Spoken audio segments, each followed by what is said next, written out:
Bonjour, mon nom est Annie Larouche et je travaille dans l'équipe de soutien clinique et organisationnel en dépendance et en itinérance.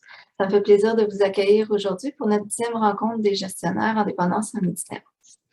Aujourd'hui, on va aborder deux propositions du guide Théo, soit accueillir la demande initiale de service et assurer la sécurité des personnes, la proposition 4, et favoriser la collaboration formelle avec des acteurs clés, la proposition 6.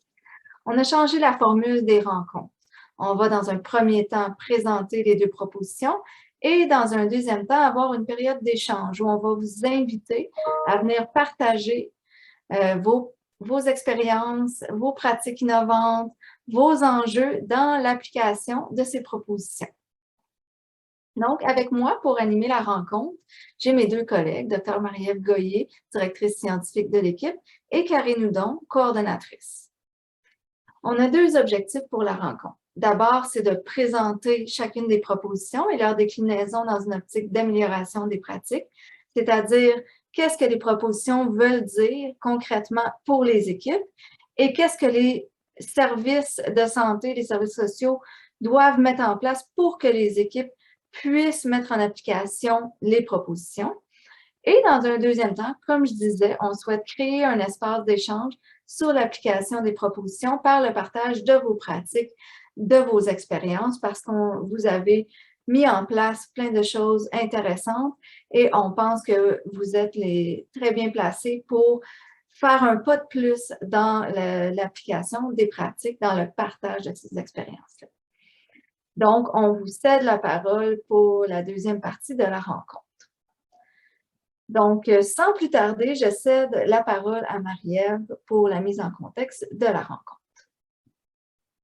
Donc, toujours un plaisir d'être là et de vous voir en si grand nombre.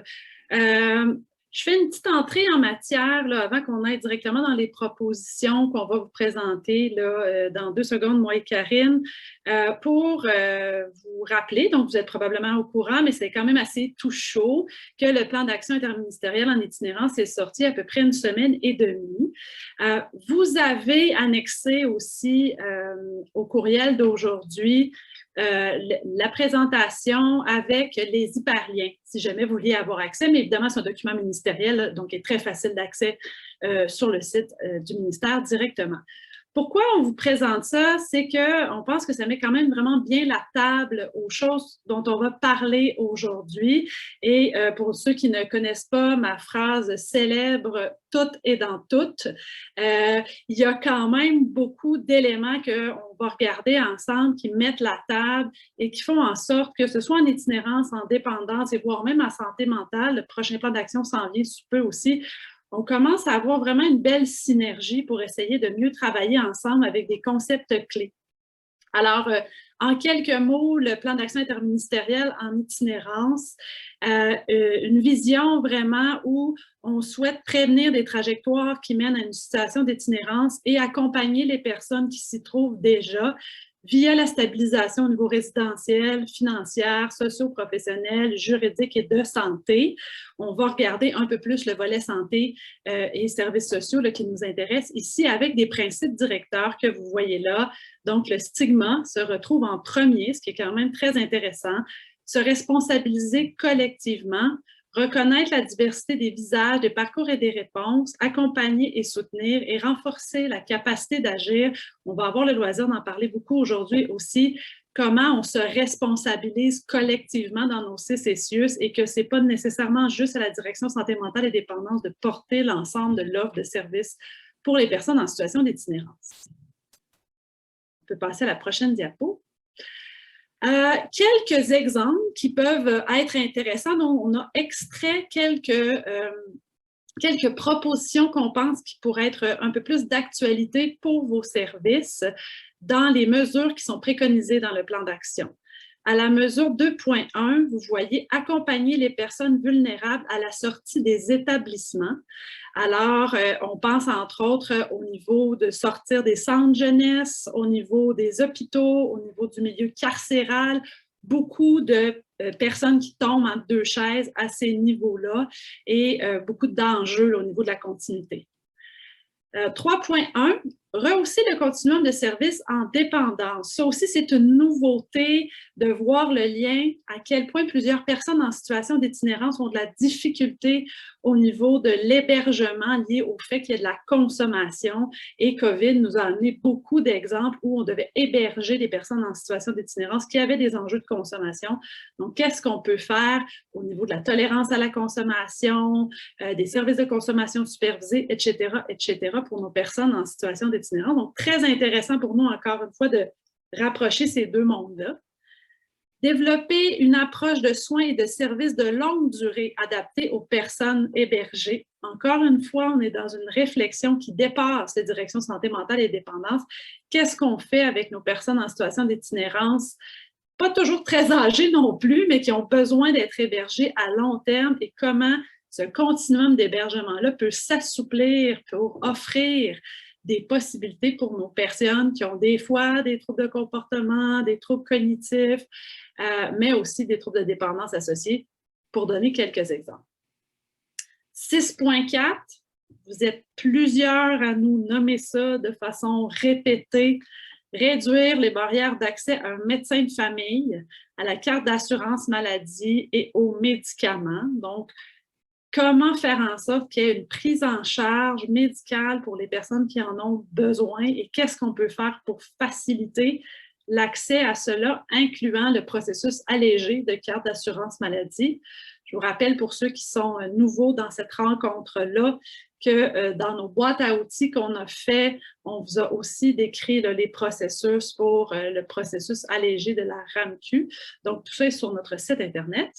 Et à la 11.2, actualiser la stratégie d'accès aux services de santé et aux services sociaux pour les personnes en situation d'itinérance ou à risque de le devenir. Ça nous mène d'ailleurs à la diapo prochaine, qui nous rappelle donc de quoi on parle dans cette stratégie-là d'accès aux services de santé et aux services sociaux qui a été déployée là, avant le COVID. Donc, il y a eu quand même un impact évident dans notre capacité à la déployer, mais c'est toujours d'actualité. Et même chose, on va en reparler à travers nos propositions aujourd'hui. Il y a quelques fondements dans cette stratégie-là d'accès qu'on souhaitait vous partager parce qu'on pense que c'est vraiment des principes qui vont nous guider, mais aussi qui nous donnent une légitimité d'aller de l'avant quand on déploie les services. Premier fondement, souplesse et action adaptée en fonction des besoins et des groupes particuliers. On le vous dit à vous parce qu'on sait que c'est un enjeu dans un réseau quand même assez cristallisé de pouvoir expliquer et justifier qu'il faut faire autrement, des fois peut-être même allouer plus de ressources et plus de temps pour des personnes particulières qui sont spécifiquement en situation de précarité. Tout le volet outreach, on va en reparler beaucoup à travers nos propositions, donc rejoindre les personnes là où elles se trouvent. Et vous voyez à l'avant-dernier picot, le revers de ça, il y a l'accompagnement aussi. Donc, on ne fait pas juste aller chercher les personnes qui peinent à aller vers le réseau, mais on les accompagne à travers les diverses étapes pour celles qui en ont besoin. Agir en prévention, aller au-devant d'individus qui ne sollicitent pas toujours les soins et services dont ils pourraient avoir besoin. Donc, on est un peu encore dans l'approche outreach, mais on est vraiment dans autre chose que ce qu'on a fait dans le réseau jusqu'à maintenant. Attendre que les gens soient prêts et viennent vers nous. Pour certaines populations, il faut faire l'inverse. Donc, il faut aller un peu solliciter la demande ou du moins offrir. De par son caractère multifactoriel et multidimensionnel, l'intervention auprès des personnes en situation d'itinérance relève d'une responsabilité partagée. Ça aussi, on va en reparler beaucoup aujourd'hui, puis on va être intéressé à avoir vos expériences. Donc, comment on sort du fait que l'itinérance n'est pas juste un enjeu, une responsabilité des directions santé mentale et dépendance, comment on implique l'ensemble de nos services des CIS et CIUS et nos partenaires communautaires et autres. Des services accessibles sur l'ensemble du territoire afin d'éviter les déplacements d'une installation à l'autre, tout en assurant une réponse aux besoins là où les personnes se présentent et éviter leur déracinement vers les grands centres, toute la vision du no wrong door. Les personnes n'ont pas toujours la capacité de connaître le réseau d'une façon assez fine pour aller frapper à la bonne porte, mais ils vont frapper à des portes. Comment on fait à ce moment-là pour les accompagner, qu'ils ne tombent pas entre deux chaises? Et en terminant, des trajectoires de service qui incluent des mécanismes de concertation et collaboration interne et externe. Donc, on est vraiment, ça met la table, on est au cœur des discussions qu'on souhaite avoir avec vous aujourd'hui.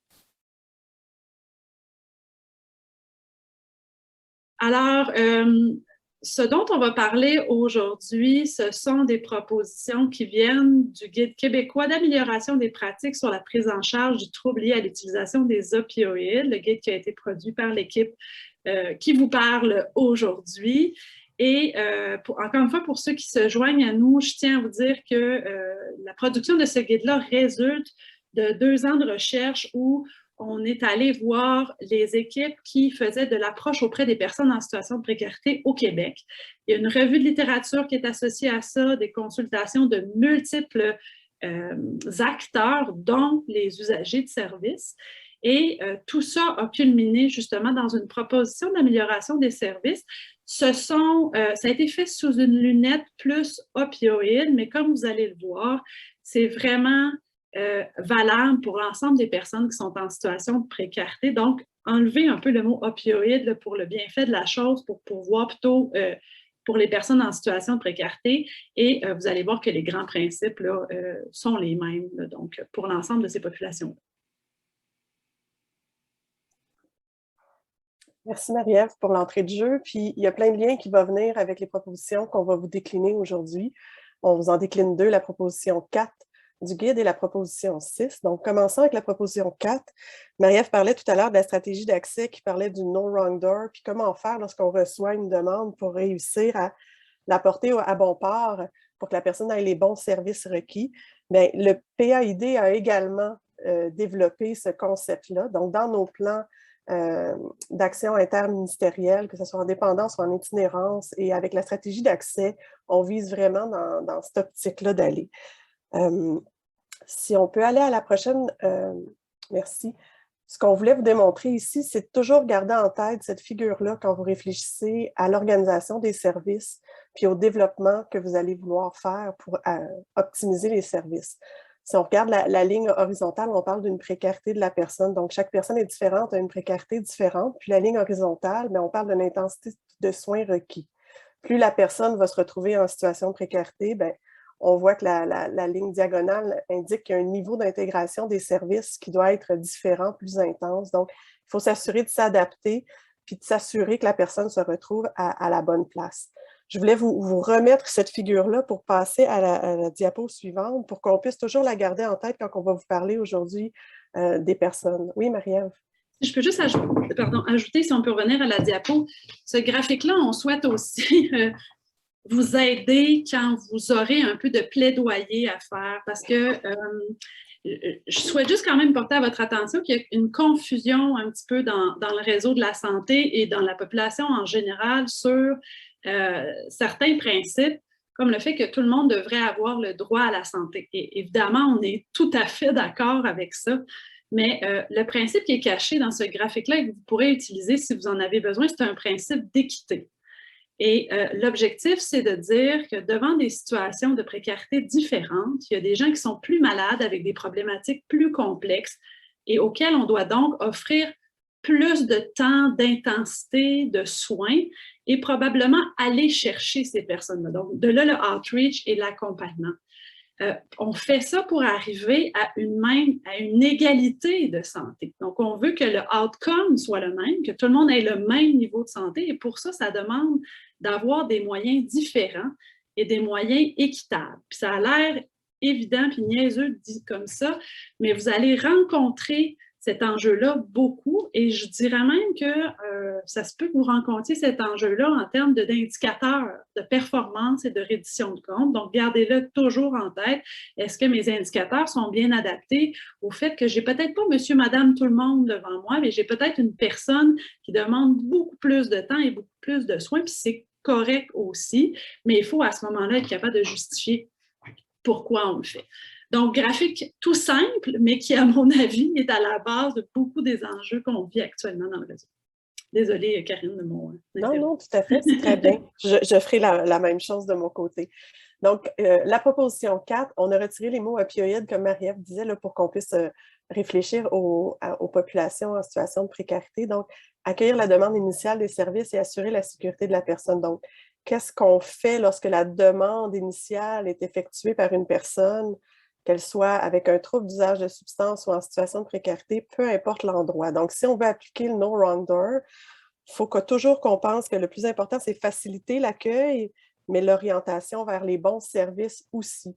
Et si on pense à des personnes en situation de précarité ou avec un trouble d'usage de substances important, mais la réponse doit se faire rapidement parce qu'on risque de perdre ces personnes-là lorsqu'ils déposent leur demande et qu'on ne sait pas le diriger. Donc, Marie-Ève, tu voulais parler de l'IRIS ici. Je te laisserai comme déposer ce que tu voulais présenter par rapport aux 2 outils de repérage qu'on a ici. En fait, plusieurs choses. Je pense qu'on sera intéressé de vous entendre justement sur comment vous faites quand la personne ne frappe pas au bon endroit pour s'assurer qu'elle ne tombe pas entre les cracks et quels moyens vous avez développés. Mais peut-être juste une chose que j'aimerais souligner aussi avec plusieurs des outils qui ont été bâtis pour faire plutôt de la détection-repérage.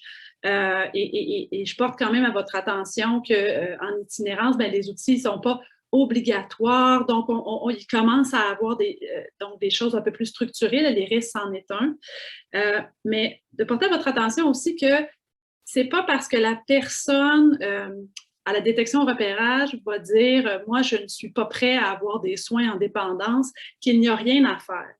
Donc, il y a aussi, et ça va porter suite à notre prochaine diapo, de réaliser, même si la personne n'est pas prête à entrer dans notre continuum de services ou à avoir les services qu'on a, il y a peut-être quand même des choses qu'on peut faire pour protéger cette personne-là et commencer une première intervention.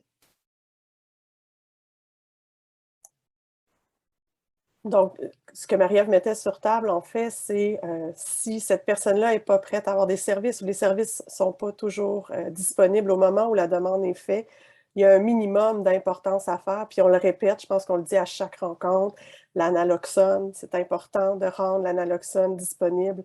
Vous avez des collègues, des directions de santé publique, des répondants qui s'occupent de ces dossiers-là, qui peuvent vous aider justement à trouver les clés pour réussir à rendre accessible dans le plus d'endroits ces trousses de naloxone-là qui sont remis gratuitement aux personnes. Puis pas oublier aussi que ce n'est pas que les personnes qui consomment des opioïdes qui ont besoin de naloxone, mais les gens qui sont entourés de personnes qui consomment des opioïdes, parce que lors d'une surdose, il faut que ce soit l'autre qui réagisse à la demande. Donc l'entourage, la famille, les amis, c'est important. Plus de naloxone il va avoir, moins de surdose mortelle va avoir en lien avec les opioïdes. Donc c'est important de pouvoir le rendre disponible. Mais il y a aussi le matériel de consommation qui est important de pouvoir remettre aux personnes. Puis, de plus en plus au Québec, on découvre qu'il y a des centres de prévention des surdoses et des sites d'injection supervisés qui sont mis en place dans la communauté. Donc, c'est important de pouvoir les faire connaître, ces ressources-là, mais de faire connaître aussi des ressources qui sont disponibles pour la personne. Puis là, on pourrait aller réfléchir encore plus loin et à se dire, mais est-ce que quelqu'un qui n'est pas encore en service avec nous pour une situation donnée, est-ce qu'il y a une façon de réfléchir à offrir un filet de sécurité d'intervenants, d'éducateurs autour de cette personne-là pendant l'attente de son évaluation spécialisée, de son entrée en service, là où elle sera avec une équipe, pour ne pas la laisser glisser entre les doigts puis qu'elle se retrouve seule, puis qu'on ne soit pas capable de la retrouver nécessairement si la personne n'a pas d'un lieu de fixe de résidence pour qu'on puisse la rejoindre. Puis c'est malheureusement le cas. Fait que quand on disait que l'intensité des services doit augmenter avec la précarité de la personne, c'est un bon exemple ici à se dire qu'est-ce qu'on fait avec nos personnes les plus précaires qui sont difficiles à rejoindre, puis lorsqu'ils vont faire une demande, pour ne pas les perdre de vue, pour réussir à les rattacher. Puis là, on a des collègues, on a des amis, il y a d'autres services aussi. Ça revient à la stratégie que Marie-Ève parlait d'accès tout à l'heure, ça revient au plan interministériel en itinérance ou au PAID qui disent c'est intersectoriel, c'est plus large que juste la dépendance ou l'itinérance quand on parle de ces populations-là en situation de précarité. Donc, il y a peut-être d'autres services auxquels vous êtes rattachés dans votre établissement qui peuvent avoir un rôle à jouer, mais également vos collègues du milieu communautaire qui peuvent aussi être un bon allié pour travailler avec vous. Fait que c'est important de se connaître et de se reconnaître. Donc, si on revient à ce que je disais au début, pour faciliter l'accueil, mais l'orientation, il faut se connaître comme service, connaître ses collègues à l'intérieur de l'établissement, mais aussi connaître les ressources environnantes pour pouvoir s'assurer de mettre un filet de sécurité autour des personnes qui en auraient besoin dans l'attente d'un service. Donc, c'est un peu ce qu'on voulait vous apporter ici, puis de s'assurer de pas toujours attendre la demande, comme on disait au début de rencontre, mais on peut favoriser la demande en ayant des équipes d'outreach, de proximité, en allant vers les personnes qui se retrouvent en situation plus isolée ou qui éprouvent des difficultés à aller vers des établissements pour toutes les raisons du monde qui pourraient exister, mais comment on peut faire pour susciter auprès de ces personnes-là l'idée d'aller vers le réseau, puis de se réconcilier avec le réseau aussi. Certaines personnes peuvent avoir vécu des événements traumatiques en lien avec les services qui ont été donnés ou de la façon qu'ils ont été reçus. Donc, comment qu'on peut faire pour être plus accueillant puis s'assurer de bien diriger ces personnes-là en allant soit vers eux ou, lorsqu'ils feront la demande, de bien les recevoir puis de s'assurer de savoir comment qu'on peut diriger les personnes. Peut-être pour ajouter, dans le fond, si on peut juste rester sur la diapo, c'est un peu à l'antipode de ce qu'on fait actuellement, ce qu'on est en train de nommer, c'est-à-dire aller mousser notre vente puis favoriser la demande. Et ça revient encore au principe d'équité. Là, on veut aller chercher les personnes les plus vulnérables, ne viendront pas vers le réseau. En tout cas, ça va être beaucoup plus difficile. Donc, on se vire à l'envers un peu de comment on est habitué de fonctionner. Ça ne veut pas dire, puis on le verra à notre proposition prochaine, ça ne veut pas dire qu'on est obligé de le faire nous-mêmes. Tout ça peut se faire en partenariat. Karine nommait les organismes communautaires, le travail de rue, on va y revenir tout à l'heure. Mais oui, on est vraiment dans une autre approche où on est d'aller vers et d'aller solliciter la demande. L'autre chose que je veux porter à votre attention, puis on y revient à la diapo prochaine, c'est le PICO qui dit « fournir une orientation immédiate ». Ça aussi, c'est vraiment à contre-culture de plusieurs de nos services où les personnes tombent sur une liste d'attente, vont recevoir un appel au moment où et doivent donc avoir un téléphone, une adresse, un code postal. Donc, c'est à peu près aucun de nos usagers. Donc, comment, pour certaines personnes, dans certaines situations de précarité, on peut un peu modeler, contourner, assouplir le système, là, peu importe de quel système on parle, il y en a plusieurs, pour faire en sorte que pour cette personne-là, on sait très bien que ça ne fonctionnera pas. Donc, il faut être capable d'avoir une réponse ici et maintenant pour cette personne-là, un rendez-vous maintenant, ou du moins un contact d'une personne dans un organisme communautaire ou quoi que ce soit qui pourra soutenir la personne quand on sera prêt à lui donner un rendez-vous. Et je veux juste revenir aussi sur la naloxone. Je sais que plusieurs d'entre vous avaient eu des problèmes d'approvisionnement, que ce n'est pas simple encore. Ne lâchez pas. Et si jamais vous avez besoin d'aide, c'est vraiment votre répondant surdose là, régional dans votre santé publique qui est la personne. Mais je veux quand même redire que nous avons eu des instructions très claires et de la santé publique et de la direction des services en dépendance et en itinérance du ministère qui nous dit que dans les équipes qui côtoient des personnes qui sont des consommateurs sur le marché illicite, eh bien, on devrait être en mesure de remettre la naloxone nous-mêmes. Donc, pas juste les pharmacies communautaires et les organismes communautaires, les équipes qui font du TAO, les urgences physiques, les urgences psychiatriques, donc les endroits où nos usagers sont beaucoup. Et attention aussi, encore une fois, à l'espèce de légende urbaine qui traîne que de l'analoxone, on donne ça juste à quelqu'un qui prend des opioïdes. Vous savez comme moi que le marché illicite actuellement est tellement contaminé que tout ce qui s'achète sur le marché illicite a le potentiel d'être contaminé. On est en train de voir même de plus en plus de nouvelles benzodiazépines là, qui ne sont pas médicales ni pharmaceutiques, là, des benzodiazépines de création illicite, et tout ça a le potentiel d'être contaminé. Donc, vraiment, la naloxone, le mot d'ordre, c'est dans toutes les équipes des directions santé mentale et dépendance qui voient les usagers et pour toute personne qui consomme sur le marché illicite.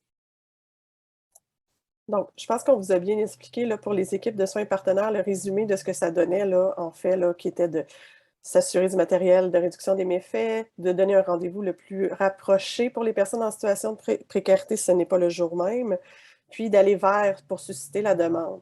Si on va de l'autre côté pour les établissements du réseau de la santé, mais est-ce que ça veut dire, quand on parle de vos partenaires, avec qui s'assurer d'une cohésion pour savoir comment diriger la demande, puis que la personne aille vers les bons services?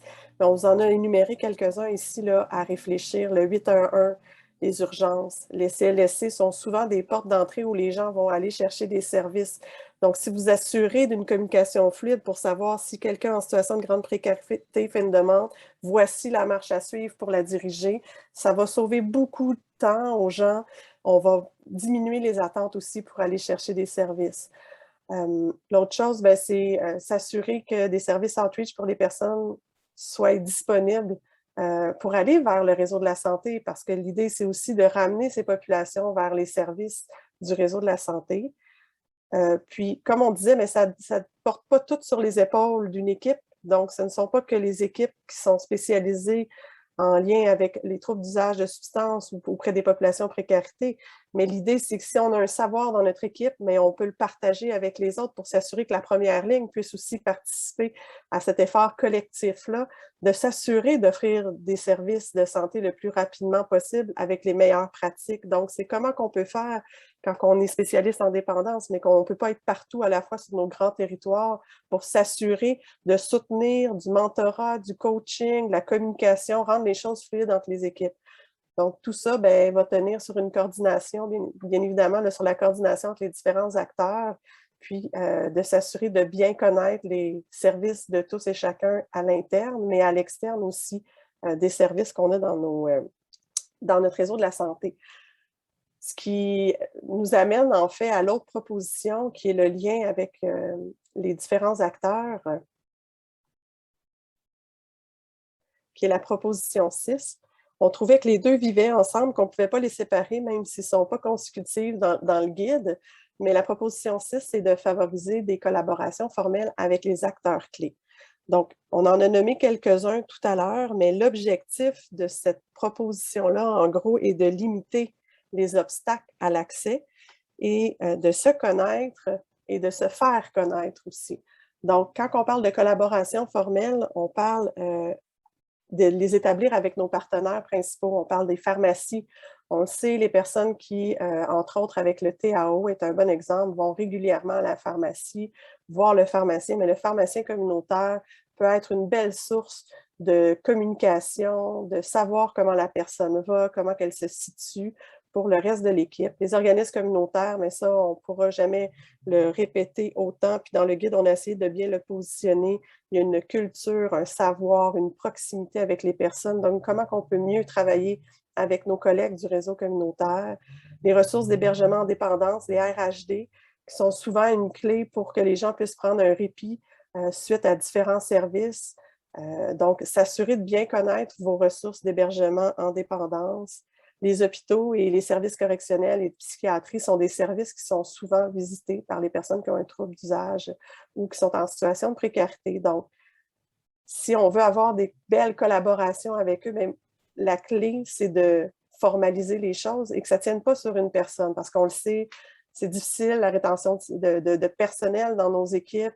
Il y a beaucoup de mouvements, les gens passent, ils changent de boulot, ils ne restent pas longtemps.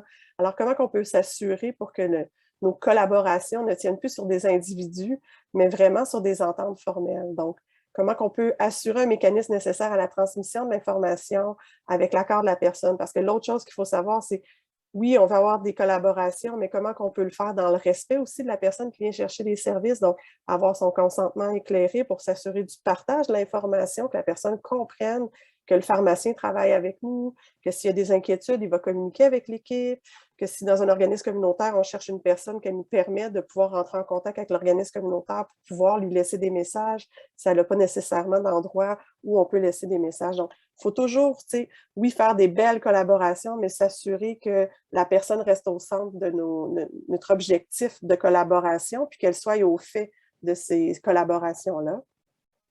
Donc, c'est un peu ce qu'on voulait vous déposer ici. Puis, une des choses qui est importante quand on formalise nos collaborations avec nos acteurs clés, mais c'est de clarifier qui fait quoi. quelles compétences qu'on va aller chercher avec nos collaborateurs. C'est aussi de laisser la place à l'autre dans ces collaborations-là, ou comment qu'on va se partager la communication, le service en continu, de rester en contact avec la personne, de ne pas dédoubler les services non plus, de ne pas faire 10 activités qui sont la même pour la personne, puis s'assurer que la personne n'est pas lancée dans tous les sens non plus. Donc, comment qu'on peut faciliter l'accès aux soins, mais également le suivi avec l'ensemble des acteurs clés qui peut être en satellite autour de la personne qui vient chercher des services.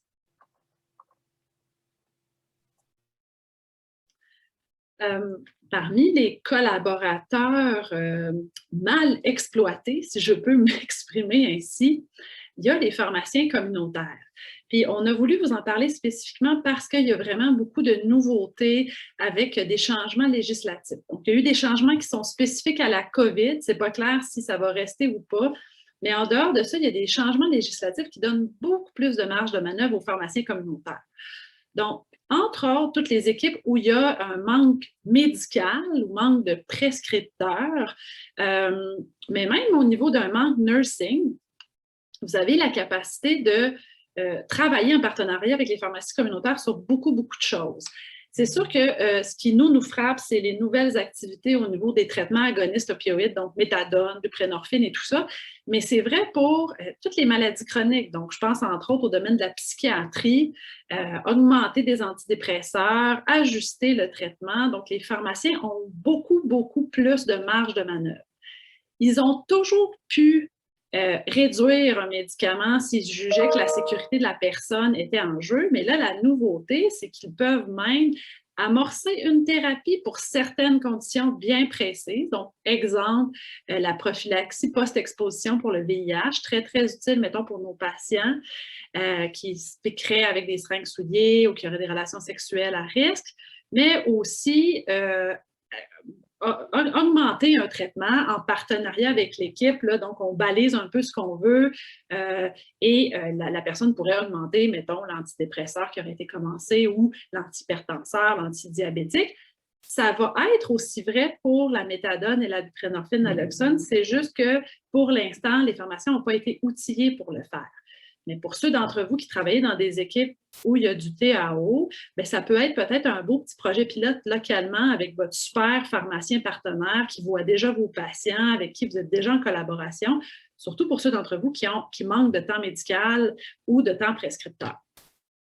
L'autre chose que je veux dire qui n'est pas réellement un partenariat parce que c'est quelqu'un qui fait partie de l'équipe, mais je veux quand même nommer la nouveauté de la présence des IPS de plus en plus en dépendance et en itinérance et vous faire remarquer que les IPS ont aussi le droit de prescrire, mais aussi le droit de prescrire les traitements agonistes opioïdes. Donc, les IPS en santé mentale ont le droit d'initier un traitement et ensuite de l'ajuster, et les IPS PL de première ligne n'ont pas le droit de l'amorcer, mais peuvent l'ajuster en cours de route. Donc, c'est des belles façons aussi d'aller intervenir puis de bien utiliser là, les ressources qu'on a localement.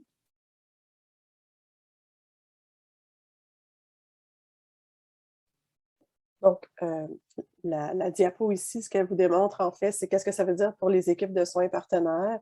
C'est ce qu'on a parlé, c'est d'avoir des collaborations positives avec les acteurs, de bien définir le qui fait quoi, de s'assurer de connaître les ressources de votre région, l'offre de services, les critères d'admission.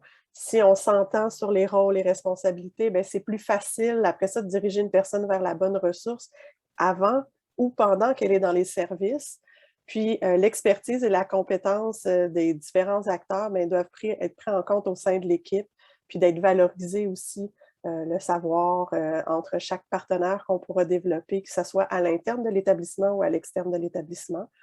Puis, la chose à ne pas oublier, c'est des plans de services individualisés avec le corps de la personne. Il ne faut jamais l'oublier. Des fois, c'est la chose qu'on oublie, mais il faut juste s'assurer que la personne est au fait, qu'il y a discussion, qu'il y a échange d'informations, puis qu'elle est d'accord et confortable avec ça.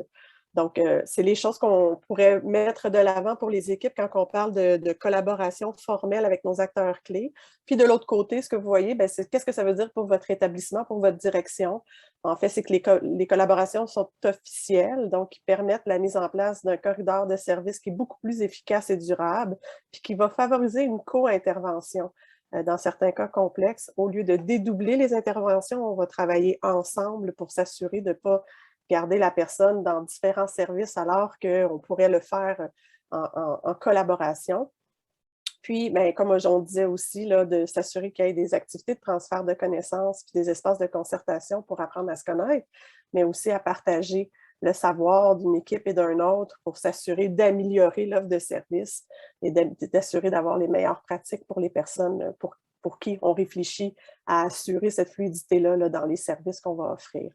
Donc, c'était en gros les 2 grosses pièces qu'on voulait vous déposer aujourd'hui, Marie-Ève et moi, qui viennent du guide d'amélioration des pratiques. Puis comme on a dit, vous pouvez retrouver tout dans le guide, enlever le mot trouble d'usage lié à l'utilisation d'opioïdes, puis ça peut aller avec d'autres populations en situation de précarité. Donc, je ne sais pas si Annie, on peut enlever le partage d'écran. Ah, voilà, ça va être beaucoup plus agréable de tous se voir. Donc, on vous invite à ouvrir vos caméras pour qu'on puisse se voir, échanger. Comme Annie disait, l'objectif qu'on essaie de bâtir avec vous, puis on souhaite que ça va fonctionner, c'est nous, on vous a déposé un peu le résultat de nos travaux, les concepts pour assurer de bien recevoir la demande, la diriger au bon endroit le plus rapidement, puis de s'assurer d'avoir des belles collaborations positives et formelles avec nos partenaires. Mais ce qu'on se rend compte, c'est qu'il y a plein de choses qui se font dans vos équipes, dans vos régions, puis de partager ce savoir-là ou ces enjeux-là auxquels vous avez été confrontés, puis de les partager en concertation entre nous, ça va vous permettre également de pouvoir pas vous cogner les orteils au même endroit que les autres, d'apprendre d'eux, puis de créer des liens aussi plus forts entre les différentes équipes des différents établissements. Donc, l'idée d'ouvrir la caméra puis de pouvoir partager, ça va être justement de vous laisser la parole. Annie disait tout à l'heure les règles du jeu. On écrit dans le chat s'il y a des choses qu'on veut dire pour prendre parole, si jamais, ou on lève la main. Puis on essaie comme de guider la discussion entre nous. Marie-Ève puis moi, on pourrait ajouter, mais je suis certaine que vous n'aurez pas besoin de nous. Donc, Annie, y avait-tu d'autres règles que j'aurais pas dit ou que tu voudrais ajouter pour l'aventure dans laquelle on se lance? Non, il y a juste se présenter, dire de quelle région est notre fonction quand on se lance pour situer les gens. Oui, tout à fait. Donc, quand vous prenez la parole, assurez-vous de vous nommer et de dire de quel coin du Québec vous êtes. Donc, est-ce que ce qu'on vient de partager, là, on vous a dit plein de choses. Je ne sais pas, Marie-Ève, si on lançait une question sur laquelle tu aurais le goût qu'on pourrait peut-être débuter, parce que là, on a dit plein de choses. Si on en avait une à choisir pour commencer à échanger, je te laisserai la choisir. Moi, je peux vous en poser une, mais vous n'êtes vraiment pas obligé de la choisir. C'est-à-dire que l'objectif, c'est vraiment que vous puissiez nous partager comment vous avez opérationnalisé ça ou au contraire, les enjeux que vous rencontrez dans l'opérationnalisation. Fait que moi, la première question, ce serait sur la première proposition qu'on vous a présentée. Comment vous faites quand vos personnes sont évaluées, sont dépistées ou retrouvées ailleurs? Comment vous faites pour le savoir, pour que ces personnes-là ne tombent pas entre 2 chaises, pour que les gens sachent qu'il faut référer à vous, puis pour que cette personne-là puisse être soutenue en attendant peut-être d'entrer dans vos services. Donc, est-ce qu'il y en a qui ont développé des mécaniques particulières avec les principaux partenaires? Ça marche-tu? Est-ce que vos patients viennent? Alors, je vois peut-être Judith. Oui, vas-y. Oui, alors est-ce que vous m'entendez? Oui. Oui, je m'excuse, j'ai peut-être du bruit en arrière. Alors, Judith Sigouin, travailleuse sociale, en ce moment spécialiste d'activité clinique à l'équipe Connexion Centre-Ouest de Montréal. Dans le fond, c'est ça, pour répondre un petit peu à la question, j'imagine que ça dépend un peu des milieux. Nous, on est une équipe en itinérance de proximité à la base, donc c'est sûr que ce que je trouve intéressant avec le principe du travail de proximité là, de fond, c'est que justement, c'est les intervenants qui vont aller rattraper le terrain et avec des collaborations extrêmement solides avec le milieu communautaire qui font partie intégrante de notre équipe finalement. C'est nous qui allons être les yeux du CIUS sur le terrain. Donc, à quelque part, ce que je trouve qui est intéressant avec cette façon de faire-là, c'est que justement, on n'a pas de liste d'attente vraiment dans notre équipe parce que c'est comme si vous voulez, au lieu d'avoir une île avec un seul pont qui rentre, les références peuvent venir de tous les intervenants, en fait. Les intervenants ouvrent des dossiers eux-mêmes, ouvrent des suivis pour les personnes qu'ils vont rencontrer sur le territoire, pour les personnes qui ne sont pas connues du CIUS, justement. Donc, ça va vraiment faire rouler les suivis de façon plus intéressante, plus importante qu'avec des façons plus traditionnelles de faire comme des guichets d'accès où est-ce que les gens doivent faire des appels, se pointer à des rendez-vous, passer par des évaluations, pour ensuite être transférés vers d'autres équipes. Donc, avec les gens qui ont une grande vulnérabilité, une marginalité, ça peut être problématique. Ce qui va se passer aussi, c'est que nous, à l'interne, Connexion a fait un gros travail de conscientisation dans le CIUS là, par rapport au fait que justement l'itinérance est transversale puis que ça n'a pas lieu d'être qu'on soit un service en parallèle, c'est pas ça l'objectif. Et donc, à force de ce travail-là de conscientisation à travers les différentes équipes, il y a des comités qui ont été mis en place aussi qui sont très intéressants pour un peu, quand vous parliez de logistique interne, pour s'assurer que les gens ne tombent pas entre les cracks. Nous, on a mis en place des comités de coordination qu'on appelle entre toutes les équipes de santé mentale, donc les équipes qui sont souvent un petit peu on s'entrechevauche un petit peu les unes les autres avec les gens avec lesquels on travaille. Et je pense que ça peut être fait aussi avec les services en dépendance, ça pourrait être fait avec d'autres services également. Et dans ces rencontres-là, on a différents coordonnateurs de différentes équipes de tout le CIUS, des hôpitaux également, tout ça. Et toujours en gardant la confidentialité, on présente des cas puis on voit à quelle équipe ça pourrait aller. Et donc, la question de l'itinérance a plus ou moins sa place. On parle vraiment des besoins de santé de la personne. Finalement, c'est vraiment ça qui est au cœur des discussions. Et on ne peut pas vraiment se lancer la balle parce que la personne n'a pas d'adresse, ça a plus ou moins sa place. Donc, ça, c'en est une stratégie qui est mise en place. Je sais aussi qu'il y a une volonté de certains gestionnaires en ce moment avec l'arrivée du plan d'action dont vous avez parlé, de justement utiliser ce document-là comme opportunité pour faire une genre de retraite avec l'équipe en itinérance, mais nous, on est un petit peu déjà vendus, là, on est des croyants qui on prêcherait, là, comme on dit, donc c'est plus une fois qu'on aura discuté de qu'est-ce que ça implique pour notre pratique, ce document important-là, peut-être de faire une rencontre avec les autres programmes qui sont encore là, qui ont toujours un petit peu besoin, l'arrimage est toujours un peu à travailler, pour leur représenter un peu, bon, voilà ce que dit le plan d'action, voilà ce que ça peut impliquer aussi par les divisions des tâches dans le CIUS, par la collaboration qu'on devrait avoir, par la façon dont chacun des services devrait s'impliquer auprès des personnes en situation d'itinérance. Qu'est-ce que c'est l'itinérance? Donc voilà. Donc ça, c'est différentes choses qui ont été mises en place un petit peu dans notre secteur à nous.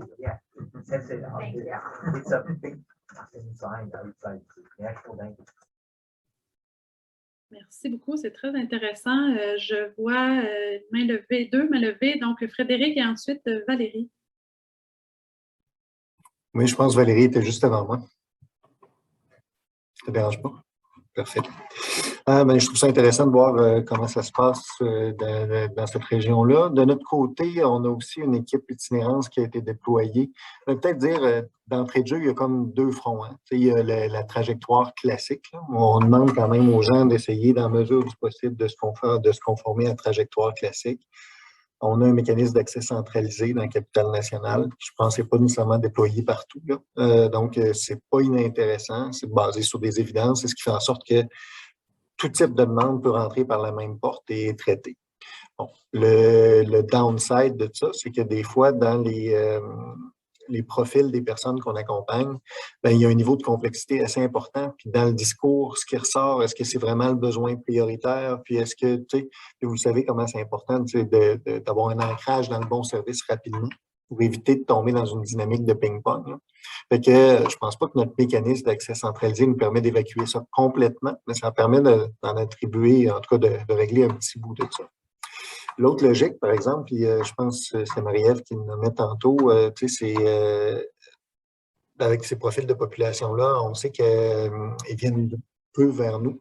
Des fois, pour des très bonnes raisons aussi. Soit à cause qu'ils ont une expérience des services réseau qui est pas positive, soit parce qu'ils ont essayé de venir chercher de l'aide, finalement, ils ont eu le sentiment d'être envoyés un peu à gauche, à droite, et que leurs besoins n'ont pas nécessairement été pris en considération de façon adéquate. Puis, ben, le grand défi, puis là, ça, c'est quoi qui ressort de plus en plus dans nos discussions de direction, c'est que on réalise qu'on demande beaucoup aux gens de s'adapter à notre offre de service. Ça rejoint un peu ce qui est écrit dans ce que vous présentiez tantôt, là. Mais on sous-estime à quel point on leur demande de s'adapter. Puis il faut avoir besoin de services pour réaliser à quel point il faut être débrouillard pour finalement obtenir le service dont on a besoin. Donc, l'idée, c'est de voir aussi comment est-ce que malgré l'offre de service qu'on a qui est très spécialisée, des fois bien adaptée pour la majorité de la population, puis quand les gens rentrent dans l'offre de service, ça marche bien. Comment est-ce qu'on peut l'adapter aussi pour des gens qui n'ont peut-être pas un profil typique et qui ne se retrouveront pas dans une offre de service classique. Ce qui veut dire de redonner de la souplesse à notre offre de service, même si elle est spécialisée et surspécialisée des fois.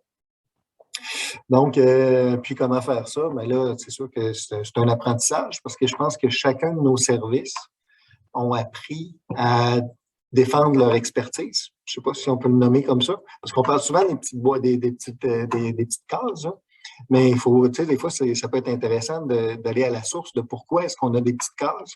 C'est à cause que il y a une expertise qui se développe en fonction de certains modèles, avec certains profils types de population. Puis il y a des mots-clés qui ont beaucoup de poids présentement, comme tout ce qu'on parle de meilleures pratiques ou de pratiques innovantes aussi. Mais c'est que des fois, ça se développe vraiment en fonction de profil type. Fait que là, on peut dire, mais OK, il y a certains profils qui ne cadrent pas nécessairement d'un profil plus, je ne sais pas comment le nommer, mais je pense que je vois vos faces, puis je sens que vous comprenez ce que je veux dire. Hein. Mais c'est qu'on développe une offre de service en fonction de profils types qui deviennent spécialisés. Mais quand on sort de ces profils-là, on se dit, même peut-être que mon modèle n'est pas si adéquat que ça pour vous. OK, mais qu'est-ce qu'on a à proposer d'autre? C'est là souvent qu'on tombe un peu dans une zone grise ou carrément dans un no man's land, tout dépendant des espaces. Donc, dans les modes, si je reprends un peu par rapport à ce que vous nommiez tantôt, dans l'aspect plus outreach, nous, on a mis en place une équipe de liaison il n'y a pas si longtemps, ça fait peut-être 2 ans, suite à des enjeux qui nous étaient présentés par le milieu communautaire de façon répétée, puis qui nous démontraient vraiment là, on arrivait dans une situation qui était de plus en plus critique. En fait, ce qui nous nommait, c'est de dire, bien, écoutez, faute de service, ou des fois faute de volontariat aussi des gens, il y a des gens qui se retrouvent dans nos réseaux communautaires, dans nos hébergements, mais qui n'ont pas du tout d'affaires ici. Puis, c'est soit parce qu'ils n'arrivent pas à retrouver une offre de service chez vous ou parce qu'ils ne veulent pas y aller. Mais il reste qu'en bout de ligne, c'est moi qui ai pris. Je suis le dernier filet de sécurité régional. Donc, donc j'ai des gens chez moi je suis dans un refuge, puis j'ai des gens qui ont des débuts de démence, qui ont un vieillissement prématuré, qui n'ont pas eu de réévaluation de leur médication depuis des années, qui arrivent visiblement confus, tout ça mélangé avec de la conso. Puis qui peuvent commencer à avoir, je dis n'importe quoi, des problèmes d'incontinence, des problèmes, tu sais. Donc, comment est-ce qu'on fait pour gérer ça? Moi, comme refuge, je suis débordé là-dedans. Ça n'a pas de sens parce que c'est moi qui me ramasse à m'occuper de ça comme ça, puis que je n'ai pas de soutien. Donc, l'idée de l'équipe de liaison, c'est de voir, mais OK, comment est-ce qu'on peut aller sur place, aider les organismes pour mieux évaluer les besoins des personnes, mais aussi aider à prendre en charge. Donc, vraiment voir dans ces situations-là qu'on évalue, qu'on reconnaît que vraiment on n'est pas dans une expertise communautaire qui a le besoin, voir comment est-ce que nous, on pouvait aider, dans l'évaluation, puis 2, dans la prise en charge de ces cas-là. Oui, dans notre responsabilité, moi, je suis à la direction santé mentale dépendance, oui, dans nos responsabilités santé mentale dépendance, mais aussi avec d'autres directions cliniques, si jamais le besoin, si tu le majeur, se situe plus dans ces directions cliniques-là. Grosse préoccupation du milieu communautaire aussi au départ en disant, mais écoutez, vous avez fait ça dans le passé, puis en gros, ce que ça a donné, c'est du coaching, des conseils là, sur comment on devrait faire, mais pas plus d'aide dans le concret. Donc, le deal, c'est-à-dire, bien, vous venez nous aider, d'accord, mais vous nous aidez pour vrai. Des conseils, bien, merci bien, mais on est capable déjà d'en faire un bout de ce côté-là. Mais comment est-ce que vous pouvez mettre la main à la pâte avec nous là-dedans? Puis la pandémie est arrivée là-dedans, donc ça a vraiment, ça a pris un envol quand même important, ces travaux-là. Et c'est ces travaux-là de l'équipe de liaison qui ont mis en place, on vous avait déjà présenté le centre de convalescence de l'Armée du Salut là, à Québec, puis ce qu'on voulait projeter comme offre de service. C'est tout dans le même esprit, c'est toute la continuité de ce qui s'est mis en lumière, dans le fond, à travers ces échanges-là, puis des gens que visiblement on échappait dans le réseau. Puis c'est pas faute, ces gens-là seraient venus cogner à notre porte et auraient insisté un peu, on aurait trouvé des solutions. Mais comme ils ne cognent pas à notre porte, puis ils insistent encore moins, bien, des fois, on n'en trouve juste carrément pas. Donc, d'où l'idée d'aller dans une logique de outreach. Puis vraiment, là, on rejoint plus notre responsabilité populationnelle comme établissement. Pas juste de répondre aux gens qui cognent à notre porte, mais de répondre aux besoins de la population qui est sur notre territoire. Donc, dans la manière de faire aussi pour éviter de briser les silos, puis parce que honnêtement, déployer une équipe de liaison comme ça, vous savez comment c'est. On ne part pas de même en disant hey, j'ai une idée, j'ai besoin d'une équipe de 10, puis on déploie ça. Fait qu'on a gardé ça très simple, puis on a décidé que ce qu'on allait faire, c'était mettre à contribution nos équipes déjà existantes dans la communauté, puis de demander à nos équipes, dans le fond, de dégager du temps pour constituer une équipe de liaison, mais plus dans une logique matricielle. Je ne sais pas si vous me suivez avec ça. Donc, l'équipe de liaison qu'on a à Québec, c'est une coordonnatrice qui est embauchée pour un mandat de coordination qui, elle, fait le pont avec l'ensemble des partenaires communautaires. Puis vous allez voir tantôt des partenaires réseau aussi. Là. Il y a vraiment beaucoup de demandes de ce côté-là aussi. Puis après, bien, les gens qui constituent l'équipe de liaison, c'est des gens qui ont du temps de dégager, dans le fond, de toutes nos équipes de proximité. Ce qui fait en sorte que ça facilite l'accès aussi à des services et ça facilite l'arrimage avec des équipes régulières aussi pour des gens qu'on arrive à capter dans la communauté. Donc, on a une équipe SIM qui a été spécialisée en itinérance. Donc, cette équipe-là faisait partie de l'équipe de liaison. On a du SIV qui était là-dedans. On a une équipe Bosseuil en dépendance. On a une équipe EMI aussi qui a été mise en place autour des urgences psychiatriques. Donc, toutes ces équipes-là qui avaient un mandat, dans le fond, de proximité avec les milieux, puis qui voulaient toutes rentrer en contact avec le communautaire, mais chacun à sa manière, en fonction de ses spécificités, bien, on a tout allié ça ensemble sous un mandat de liaison, si on veut, avec une coordonnatrice. Puis, bien, on facilite le travail. Donc, quand il y a des demandes qui rentrent, bien, on dispatche la meilleure personne. Puis, même si ce n'est pas la bonne personne, ce n'est pas grave. On va voir comment est-ce qu'on le reprend dans l'équipe par la suite. Ce que ça nous permet de faire aussi, puis ça, c'est vraiment dans une logique très, très réseau. Vous savez comment c'est quand on constitue une nouvelle équipe qui arrive, bien, on n'a pas aucun contrôle sur les personnes qui nous sont déléguées. Il y a des règles syndicales là-dessus aussi, qui fait en sorte que, bien, on doit constituer une équipe et construire une expertise. En montant comme ça avec une équipe matricielle, c'est qu'on allait chercher les gens qui avaient déjà de l'intérêt, qui levaient la main en disant « Moi, j'aimerais ça passer plus de temps avec ce type de clientèle-là. Je suis prêt à aller dans des situations complètement atypiques. Puis, tu sais, même à la limite, je vais trouver ça le fun, ça va me sortir de ma zone de confort. » Puis c'est vraiment ces experts-là qu'on est allé chercher et ça a marqué beaucoup, beaucoup de points. Je vous le dis, ça, tu sais, c'est des gens qui avaient déjà une reconnaissance dans le milieu communautaire, puis qui ont appris à se faire connaître encore davantage. Puis, tu sais, c'était des gens, justement, qui avaient un profil qui ne cherchaient pas.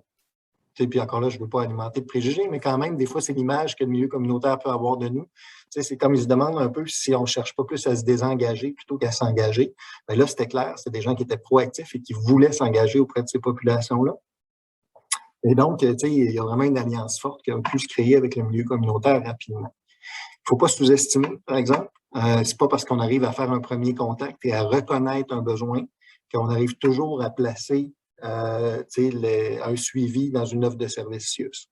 Ça, il y a encore des gros défis à faire, mais c'est que il y a encore des gros travaux à faire dans ce sens-là, mais c'est que ça met une pression qui est très intéressante sur notre structure pour justement mettre en lumière ces besoins-là et constamment mettre ça à l'avant-plan en disant, mais oui, on a une responsabilité par rapport à ça et non, notre offre de service ne nous permet pas d'y répondre. Donc, comment est-ce qu'on s'organise en attendant et comment est-ce qu'on met ça dans nos projections aussi pour qu'à moyen et long terme, on soit capable de donner la flexibilité d'adresser ces situations-là sans toujours faire des dérogations ou être toujours dans une situation de traitement d'exception, si on veut. L'autre élément, puis j'arrête là-dessus parce que je vois les autres mains levées aussi, c'est on a choisi aussi de ramener ces travaux-là très près de la direction. La direction avait énormément d'intérêt aussi par rapport à un paquet d'enjeux intersectoriels qu'il y avait aussi dans les relations villes, dans les relations avec d'autres partenaires SPVQ, milieu communautaire, en disant, ben, OK, on l'entend de partout, là, donc on veut se l'adresser collectivement pour voir comment est-ce qu'on peut mieux travailler ensemble. Donc, tu sais, dans le traitement de cas complexes, ça donne une impulsion dans le sens que la coordonnatrice de l'équipe de liaison a un réseautage qui est très près de l'équipe de direction.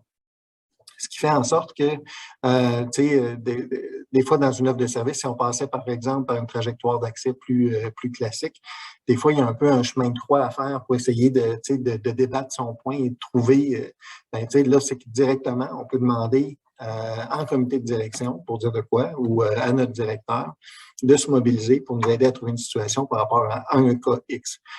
Puis à chaque fois, ça met en lumière ces cas-là sur comment est-ce que notre organisation de service, des fois, peut manquer à certains niveaux de souplesse là, et d'adaptation pour des cas très atypiques. Puis là, il faut faire attention, hein, je ne dis pas qu'on n'est pas bon dans ce qu'on fait. Au contraire, je pense que même, puis nos statistiques le démontrent, on répond bien aux besoins de la population en général. Mais ce petit tour de roue, là, tu sais, puis je rejoins le graphique que vous montriez tantôt, c'est plus de dire, ben OK, mais là, population très désaffiliée, là, ça veut dire que c'est beaucoup d'efforts puis beaucoup d'adaptation aussi. Fait que ce bout-là, ben, il faut qu'on arrive à le faire aussi. Fait que, puis, tu sais, bon, il y a tout le mécanisme de cas complexes puis de travail interdirection aussi qui se met en prendre. Là. Puis ça, ben, aussi, on a essayé de l'orienter plus, à la place de l'orienter en fonction de besoins SIUS ou d'enjeux SIUS. Tu sais, au départ, la mécanique cas complexe que moi je connaissais dans la région, puis ça remonte quand même il y a quelques années, on était beaucoup autour des enjeux autour de l'occupation des lits et les durées moyennes de séjour. Tu sais, que vous avez peut-être connu ça dans vos régions aussi. Donc, j'ai une personne dans mon lit qui n'a plus de requis de soins, mais en même temps, je n'ai nulle part où l'envoyer. Comment est-ce qu'on peut travailler une offre de service plus adéquate? Mais là, c'est de dire, OK, est-ce qu'on peut utiliser ce même mécanisme-là pour dire j'ai quelqu'un dans la communauté qui a un requis de soins, il n'est pas dans un lit, mais il a ce même besoin-là, qui est aussi complexe, puis de mobiliser cette structure-là pour répondre à ce besoin-là. Puis les gens ont répondu très, très positivement. Fait que c'est sûr que ça a pris une impulsion pour changer de cap un peu, mais là, présentement, c'est utilisé régulièrement. Tu sais, ces mécanismes-là qui existent déjà à l'interne, ils sont utilisés aussi pour des profils plus atypiques, comme ce qu'on retrouve des fois dans nos refuges. Parenthèse, moi, je suis à Capitale Nationale. J'ai oublié de me présenter au début. Donc, Frédéric à Capitale Nationale. Merci beaucoup, Frédéric. C'est vraiment intéressant. Tu nous as nommé plein de choses que j'ai pris en note. Je vais passer la parole à Valérie. Oui, mais en fait, d'abord, effectivement, ce que j'entends depuis le début, je trouve ça intéressant parce que même si on a certaines façons différentes de le faire, on a comme une ligne directrice qui se ressemble dans toutes les réflexions, les moyens qu'on veut mettre en place, là, dans le fond, pour y arriver. Moi, je suis de la Montérégie Centre, je suis chef de programme à Montérégie Centre et on a comme deux types d'équipes de proximité. Donc, en janvier 2020, on a nos équipes de proximité en dépendance qui ont vu le jour en première ligne. Donc, ça, c'était nouveau pour nous. Et la pandémie a amené aussi la mise en place d'une équipe de proximité au départ, davantage pour la clientèle itinérante. Donc, dans la pandémie qui est arrivée, ça nous a obligés à aller revoir toute l'offre de services en itinérance, évidemment. Et ça nous a amené au niveau de l'établissement à créer une équipe de proximité, pour ma part, qui est attachée à mon équipe de l'accueil psychosocial. Donc, avant, l'équipe psychosociale, encore aujourd'hui, c'est des 100 rendez-vous, ils arrivent, mais maintenant, la différence, c'est qu'ils peuvent sortir. Donc, et ça, on y est arrivé avec vraiment, évidemment, beaucoup de collaboration et de communication avec nos partenaires du réseau communautaire, des services de police et tout partenaire qui pouvait être appelé à nous interpeller. Et donc, c'est des gens qui vont effectivement, que ce soit pour une clientèle vulnérable, l'accueil, c'est vraiment davantage vulnérable. Ça inclut l'itinérance, mais toute personne qui vit des vulnérabilités qui ne pourrait pas venir à nous, mais que nous, on va aller vers eux. Et comme je disais, il y a l'équipe de proximité davantage en dépendance. Mais quand même, ils travaillent en concertation aussi quand ça a lieu d'être. Et toute cette collaboration-là avec les partenaires que la pandémie nous a amené à revoir plein de façons de faire, nous a amené aussi à faire des belles trajectoires de services sur comment nous, comme équipe de proximité, on peut être présent dans certaines ressources communautaires pour faire le lien, dans le fond, avec nos services. Moi, j'ai des gens, par exemple, de cette équipe-là qui fait partie du GASMA, la porte d'entrée de service santé mentale, une infirmière qui va dans un organisme communautaire à tous les jeudis matins avec une infirmière qui regarde davantage les besoins de santé physique, mais qu'elle, avec son chapeau GASMA, mais peut aussi tenter de tendre la main vers cette personne-là qui vient au départ peut-être juste mettre un petit plaster sur un bobo, puis que c'est moins percutant de venir au départ pour ça, mais que nous, on se rend compte qu'on pourrait l'amener vers autre chose en évaluant les besoins, dans le fond, le contact qu'on a. Donc, c'est vraiment, ça a été un beau projet dans la dernière année. On souhaite que ça continue parce que pour l'instant, on en voit des beaux succès. Mais par contre, pour dire un peu ce que M. Keck disait tout à l'heure, l'enjeu, c'est qu'on va chercher des gens qui, oui, ne viendraient pas à nous, mais avec des problématiques qu'on n'a pas de petites cases pour aller bien les orienter. Puis c'est nous aussi, cet enjeu-là qu'on vit, tu sais, ben là, c'est bien beau, il est avec nous, il est chez nous, mais on l'oriente où maintenant? Parce que ça ne fit pas de nulle part. Parce qu'il y a une lourdeur aussi qui s'est ajoutée au fil des années parce qu'il n'y a pas eu les traitements nécessaires, avec ou sans consommation, santé mentale étant là aussi. Donc, on est aussi dans cet enjeu-là. On a des succès quand même par cette communication-là, ce travail d'équipe qu'on a dans le réseau, mais on en a encore que, on ne sait pas trop comment orienter les services. Mais somme toute, je pense qu'il y a encore beaucoup de chemin à faire. Je pense qu'on est au début depuis cette dernière année-là à voir les résultats positifs, comme on vient de tout nommer, d'être de plus en plus proches. Puis on essaie de notre côté de ne pas s'adresser juste aussi à l'itinérance visible, mais celle qu'on voit moins. Exemple, on a fait des tournées dans notre regional d'aller cogner aux portes de certains hôtels, motels qui, on sait, abritent des gens de façon mensuelle, des gens qui ont des difficultés de revenus. Donc, on va donner nos coordonnées, dont les propriétaires peuvent donner nos coordonnées. Donc, c'est beaucoup de travail de terrain, évidemment, pour garder ça vivant. Puis je pense que c'est à refaire à chaque année. On refait notre tournée de tous ces partenaires-là qu'on voit moins souvent, que ce soit dans la présentation. Je retrouvais beaucoup de choses qu'on a mis en place là, quand vous parlez de la tournée des pharmacies, tout ça. Donc, c'est quelque chose qu'on l'a fait une fois, mais c'est à refaire constamment si on ne veut pas perdre le lien avec tous ces partenaires-là. On est rendu à l'étape que vous nommiez au niveau des troubles de naloxone. Donc, on est rendu là. Nous, on est en train de les recevoir. Donc, c'est une prochaine étape, mais tu sais, toute l'énergie qu'on a faite depuis la dernière année, je pense qu'on voit que ça porte fruit. Mais il y a encore du chemin à faire, c'est sûr, sur ce qui va venir après qu'on ait mis ça en place. Tout le lien avec nos hôpitaux aussi. Tu sais, il y a des choses qui se font, mais c'est ça. On est là-dedans. Donc, je pense que tout le monde s'est convaincu du bienfait de ce type d'intervention-là. Maintenant, on est à vraiment pousser le développement puis les liens qui viennent avec pour que le résultat se maintienne puis qu'on ne fasse pas ce type de reaching out-là sans savoir quoi faire avec nos gens après quand on les a entre nos services. Donc, mais à date, tout le monde est bien satisfait, autant communautaire que des réseaux, que les usagers aussi, qui, nous autres, à Montérégie, les territoires sont proches quand même, donc ils se promènent. Donc, on a établi des belles communications dont les usagers sont bien contents aussi de ne pas avoir à toujours répéter leur histoire parce qu'ils se promènent d'un territoire à l'autre, mais on a des ententes qu'on s'est fait entre nous pour éviter qu'il y ait du dédoublement de services s'ils passent d'un côté de rue et que ça appartient à l'autre 6. Donc, on est là-dedans à bien arrimer les choses pour éviter que la personne ait aussi à raconter son histoire 4 fois ou qu'on ne sache pas où l'orienter et ne pas la perdre de vue en bout de ligne là, si elle se promène d'un territoire à l'autre. Donc, mais les bienfaits sont là. On est à continuer notre développement. Merci beaucoup, Valérie. Andréane? Bonjour, Andréane Dion, chef de service en dépendance SUS Mauricie, Centre du Québec. En fait, je voulais vous parler de 3 petites choses. Effectivement, le le combat sur les trousses naloxone, il faut pas lâcher. Ça a pris quand même pas mal de temps de notre côté avant qu'on soit en mesure de pouvoir le concrétiser, mais on y est arrivé, puis c'est vraiment en passant par notre répondante en prévention des surdoses de la santé publique qui a poussé le dossier avec un représentant de la pharmacie du CIUS.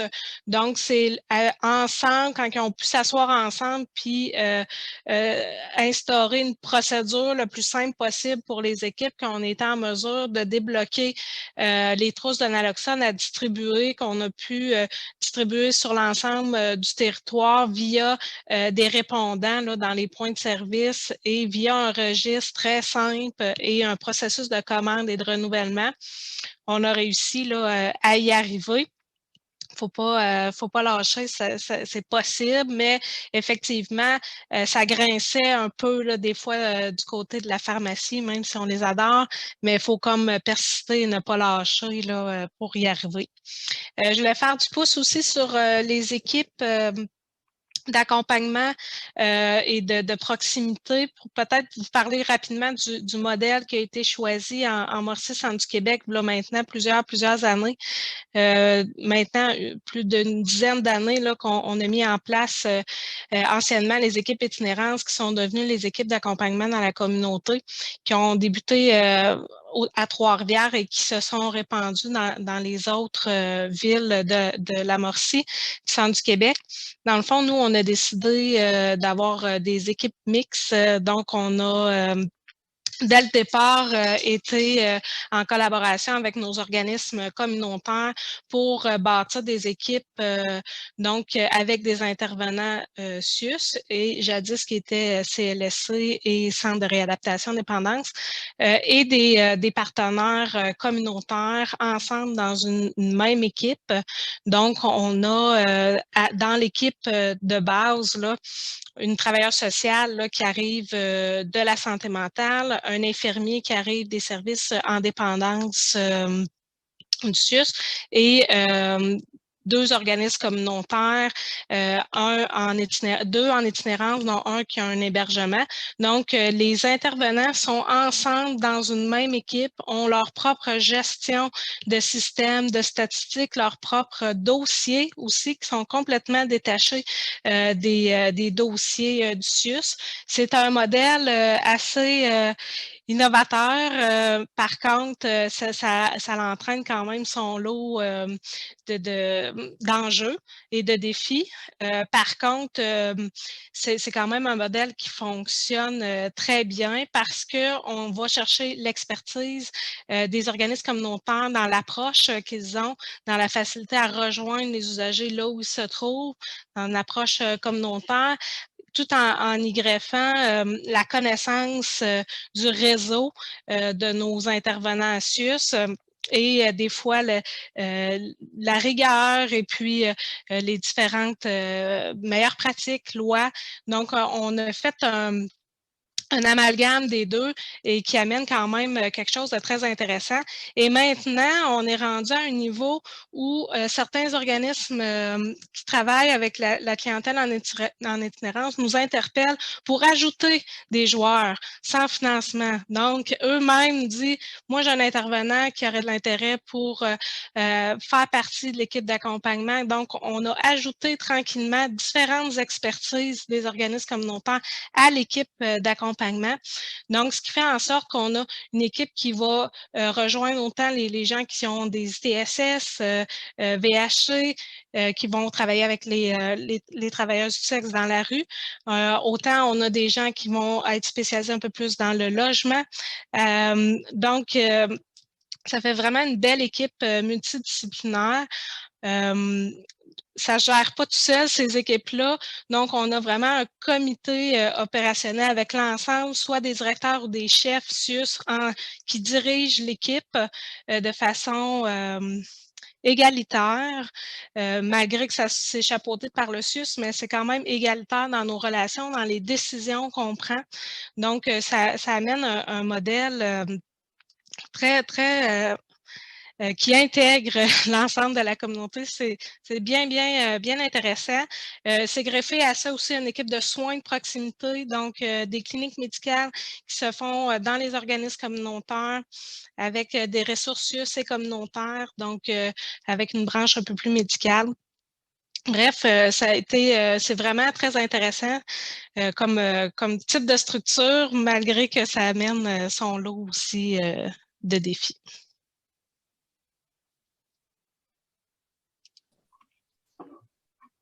Merci beaucoup, Andréane. Oui, Frédéric. Ben, j'aurais juste aimé faire un petit bout de chemin sur ce qu'Andréane amène, parce que l'équipe mixte auquel elle fait référence, nous, on s'est appuyé là-dessus aussi pour développer d'autres équipes un peu de cette nature-là dans notre région. C'est bien intéressant, là. Je pense que comme le dit, comme l'amène Andréane, il y a toujours des défis de gestion là, associés à ça, parce qu'il y a un choc de culture, il y a un choc de valeur, des fois, il y a des approches, il y a des cadres, il y a des... Bon, on ne travaille pas de la même manière et c'est très bien comme ça. L'idée, c'est vraiment de miser sur la complémentarité dans ces équipes-là. Donc, on n'a pas nécessairement déployé ça de la même manière que l'équipe de Mauricie. Si je me rappelle bien, à Mauricie, c'était des travailleurs de rue, le Havre, puis des travailleurs SIUS là, qui étaient impliqués.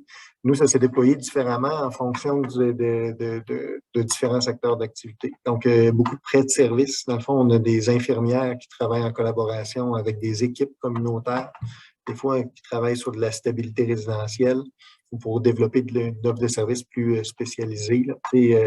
On a des organismes comme la Coop SAPSA ou SWAT qui ont développé une expertise dans adapter une offre de services médicale, si on veut, pour des populations plus vulnérables. Donc, ça, on peut revenir sur ce modèle-là des fois, là, mais SPOT, entre autres, aussi en mettant en contribution beaucoup l'Université Laval et les milieux de formation. Donc, ça prend quand même du personnel médical pour superviser tout ça et coordonner le mandat. Donc, il y a ce genre d'activité-là. Il y a eu d'autres équipes là, qui se sont déployées, une en stabilité résidentielle avec accompagnement, où on avait essayé aussi ce modèle-là, où on avait 3 employés communautaires, 2 employés réseau qui faisaient partie d'une même équipe, vraiment dans une approche SRA là, de lutte à l'itinérance. Puis là, le dernier qu'on essayait, c'était de voir si on ne pouvait pas avoir une contribution communautaire à une équipe SIM aussi. Ça, je vous dirais, de ce côté-là, le choc des cultures est peut-être plus important un peu. Puis là, on est moins dans des collaborations par des mécanismes de subvention, mais plus dans des ententes de services, qui devient un peu plus rigide des fois dans le modèle. Mais en tout cas, c'est très intéressant ce que ça permet et comment ça vient challenger nos équipes sur réfléchir différemment, travailler différemment. Et vice-versa aussi. Je pense que ça permet aussi de sensibiliser le milieu communautaire. Tu sais, des fois, il y a comme une fracture entre l'offre de services réseau et communautaire. Puis, tu sais, des fois, l'offre de services communautaire, c'est beaucoup défini pendant plusieurs années par opposition à l'offre de services réseau. Tu sais, là où on n'est pas, eux allaient. Tu sais. Donc, quand on essaie de se rejoindre sur les mêmes territoires, c'est normal que ça vienne heurter, ou en tout cas qu'il y ait un choc de culture là, qui vienne se placer là-dedans. Donc, on a un projet de recherche aussi qui a démarré là-dessus pour essayer de mieux comprendre justement c'est quoi les sphères qui sont intéressantes à développer en termes de collaboration. C'est quoi les éléments qui sont à faire attention, si on veut, quand on déploie ce type d'équipe-là. Fait que, bien intéressant, on a hâte de voir, ça commence à peine. Fait qu'on va voir dans les prochaines années. Comme on a plusieurs types d'équipes différentes qui collaborent à différents niveaux, bien, ça nous permet de tester ça un peu aussi.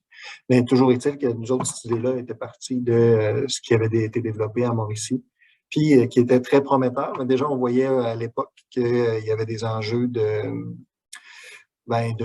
communication, si on veut, entre les leaders de ces différentes équipes-là. Puis après ça, des enjeux aussi très techniques là, de la prise de notes, le partage de l'information. Puis je vous dirais, nous, on est encore pris là-dedans. Là. Ça fait que le jour où on trouvera des solutions, ça nous fait plaisir de vous en partager. Si tu en as, Andréane, de ton côté, n'hésite pas aussi. On est preneur pour tout ce qui peut faciliter la vie de ce côté-là. Je ne sais pas dans d'autres régions comment ça se passe aussi. Cette logique-là d'équipe mixte, s'il y avait d'autres mondes qui avaient fait du chemin là-dessus. Là. En tout cas, nous autres, on trouvait ça bien intéressant, puis on serait intéressé de savoir aussi comment ça se passe dans d'autres régions, dans l'application de ces modèles-là. S'il y a d'autres mondes qui ont envie de prendre la parole pour présenter vos modèles de proximité ou comment vous êtes sortis de vos murs, levez la main ou faites-nous coucou. Puis j'aurais envie aussi de vous poser des questions. Qu'est-ce qu'on fait ou qu'est-ce que vous avez développé comme corridor quand c'est pas vous qui allez vers, quand la personne est repérée ailleurs que par vous? Parce que à la limite, c'est peut-être plus facile quand on a la capacité de sortir puis aller dans les endroits où on sait que nos personnes sont souvent. Mais qu'est-ce qu'on fait avec le 811, nos accueils psychosociaux, nos CLSC, nos urgences? C'est pas tout le monde qui a des infirmières de liaison en dépendance dans toutes les urgences. Puis les mandats de ces infirmières-là peut-être sont peut-être même pas pour certaines de vos clientèles que vous voudriez desservir. Donc, qu'est-ce qu'on fait avec l'amont? Est-ce qu'il y en a d'entre vous qui avaient des partenariats particuliers avec d'autres portes de services qui sont peut-être moins celles vers lesquelles on va se délocaliser? Puis après, j'aurais envie de poser la question sur le continuum au complet. Qu'est-ce qu'on fait avec l'aval?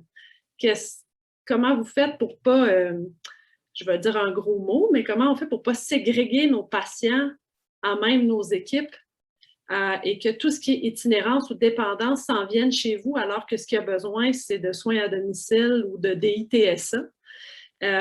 Donc, nous, en tout cas, on voit beaucoup d'expériences où, à partir du moment où le mot itinérance est quelque part, c'est comme s'il n'y a plus d'analyse de besoin et ça s'arrête là. Donc, je ne sais pas comment vous avez fait pour réussir à avoir les clés vers les autres portes qui ne sont pas nécessairement des directions santé mentale et dépendance, ou si ça se fait, avez-vous des enjeux ou est-ce que ça se fait bien? Fait que commentez où vous voulez là, dans le continuum, mais j'ai envie de voir un peu parce que c'est des enjeux qu'on retrouve là, quand même assez fréquemment.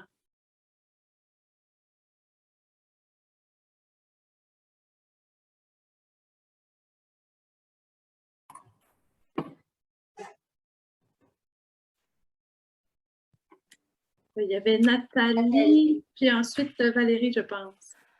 Oui, bonjour. Bien, moi, je pourrais vous parler, je vais vous amener ailleurs avec les personnes judiciarisées.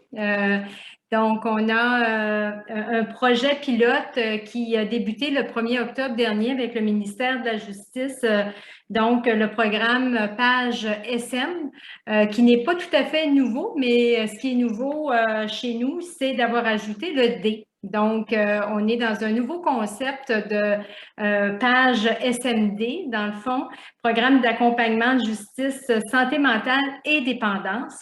Et là où on a travaillé fort, c'est d'amener un modèle qui est basé sur la réduction des méfaits. On sait qu'avec la justice, c'est pas toujours facile, hein? C'est c'est plus strict, disons, puis on comprend pourquoi. Alors, on a amené un assouplissement dans la façon d'évaluer nos personnes judiciarisées qui ont des problèmes de consommation et de santé mentale. Donc là, on travaille davantage dans la concomitance. On a aussi développé un outil d'évaluation concomitant. Ça fait que ça, c'est tout nouveau. Et évidemment que ces personnes-là, dans le fond, ils nous sont amenés parce qu'ils ont fait des délits. Et à partir de là, on attache un agent pivot en dépendance et dans le programme PAGE, dans le fond, qui provient du programme PAGE, qui, lui, va mettre des services de dépendance, de santé mentale. Il va aller voir aussi des organismes communautaires. Donc, il va vraiment équiper la personne de services, puis il va vraiment suivre le processus et l'évolution de la personne à travers les différentes trajectoires. Alors, c'est un petit plus là, pour notre région. Moi, je proviens de la région de l'Outaouais. Donc, ça, c'est notre dernier bébé, là. Puis, on le suit de près. On espère que ça va porter fruit aussi pour d'autres régions au Québec, parce qu'on est 3 régions pilotes, là, pour l'instant. Il y a nous, il y a Sherbrooke, et puis une autre région dans le nord du Québec. Alors, à partir de ça, on suit vraiment les résultats, là, puis on espère en tout cas que ça va être gagnant pour notre clientèle. Merci, Nathalie. Bienvenue. Je ne vois plus Valérie. Je ne sais pas s'il y a quelqu'un d'autre qui souhaitait prendre la parole.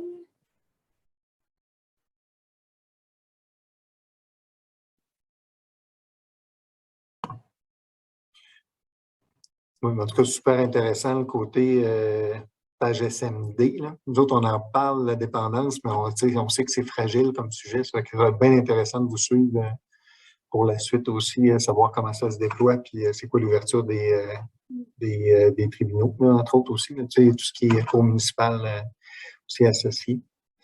Sinon, par rapport à la question de tout à l'heure, de notre côté, pour l'instant, j'ai le goût de dire, l'itinérance, ça n'amène pas tant que tel à une seule porte d'entrée. Ça va encore. J'ai l'impression, on sent que ça s'en vient et on reste prudent par rapport à ça.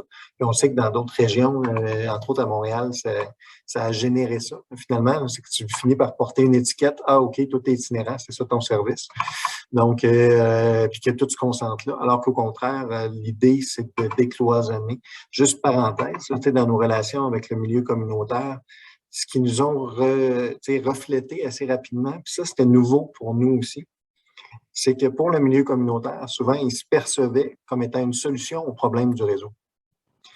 Et non pas le contraire. Je ne sais pas si vous comprenez ce que je veux dire par rapport à ça. Ça veut dire qu'à partir du moment où nous, on a de la difficulté à accompagner quelqu'un, mais souvent, on va solliciter le communautaire pour voir s'ils sont capables de prendre la personne en charge.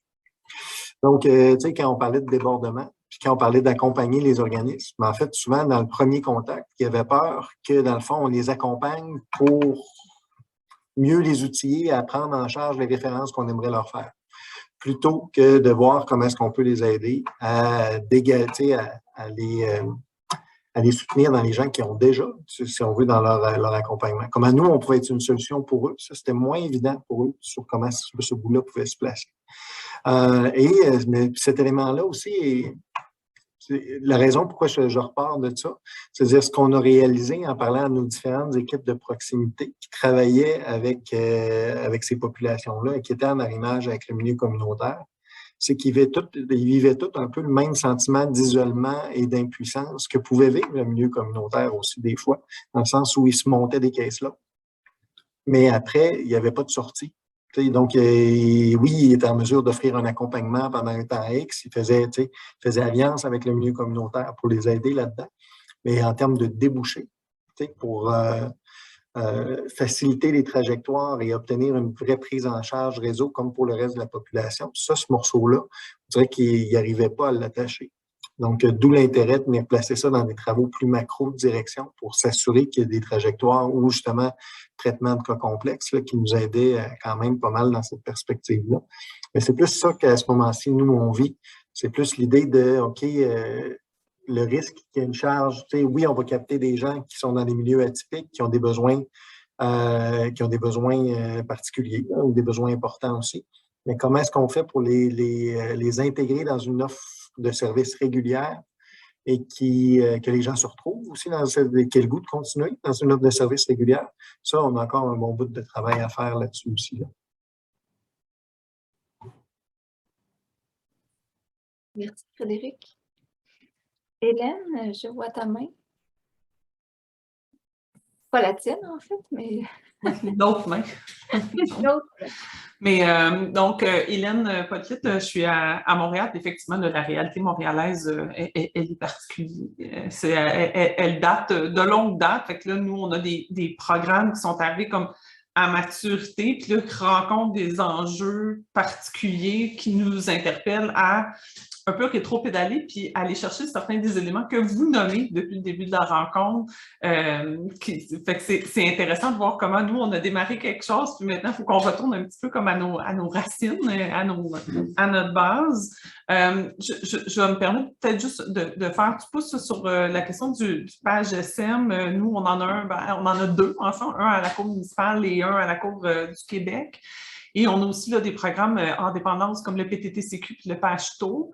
Mais c'est sûr que le nouveau cadre de référence conjoint entre le ministère de la Justice, le MGQ et le MES pour les PAGSM+, je ne sais pas pourquoi il y a le plus maintenant, le PAGSM+, demande en fait une certaine fusion de tout profil. Donc, ça va nous demander d'inclure des personnes qui vont être référées vers le PAGSM qui ont une DI, un TCC, la dépendance. Donc, on va avoir un plus grand éventail de personnes. Et donc, là, l'esprit, c'est qu'on va avoir des personnes qui vont avoir plus d'un diagnostic, donc santé mentale, dépendance, DI. Fait que on va avoir des personnes que les trajectoires vont interpeller plus qu'une seule équipe. Fait que ça va être un beau défi pour nous d'opérationnaliser la chose. Hein. Le PAGSM à Montréal, c'est plusieurs centaines de dossiers par année. Donc, ça va être à suivre. Le cadre de référence s'en vient, je pense,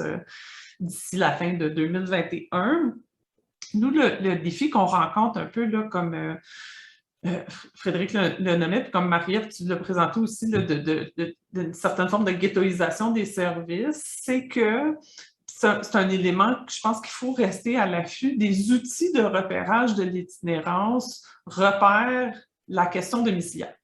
Il ne repère pas les besoins de la personne, son portrait, son profil de besoin, qu'est-ce qu'il vient chercher, à quoi on a besoin de répondre. Et donc, c'est facile, quand on regarde purement la grille d'évaluation de la stabilité domiciliaire, de référer par des équipes qui, comme les miennes, sont là depuis longue date et qui sont effectivement comme une sorte de trajectoire à part, mais qui n'ont pas un output très clair en termes de trajectoire. Fait qu'on a des personnes qui sont suivies chez nous au long cours et qui ont plusieurs comorbidités complexes et que les trajectoires à l'intérieur du réseau ne sont pas très claires.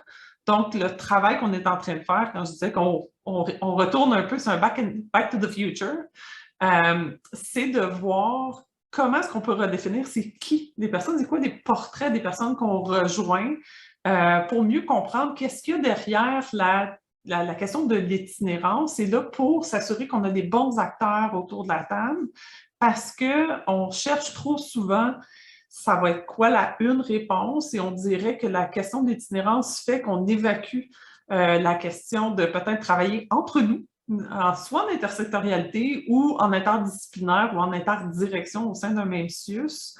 Donc, on veut s'assurer qu'on développe un langage commun et une compréhension commune de l'itinérance parce qu'on pensait qu'on en avait une, on se rend compte que non.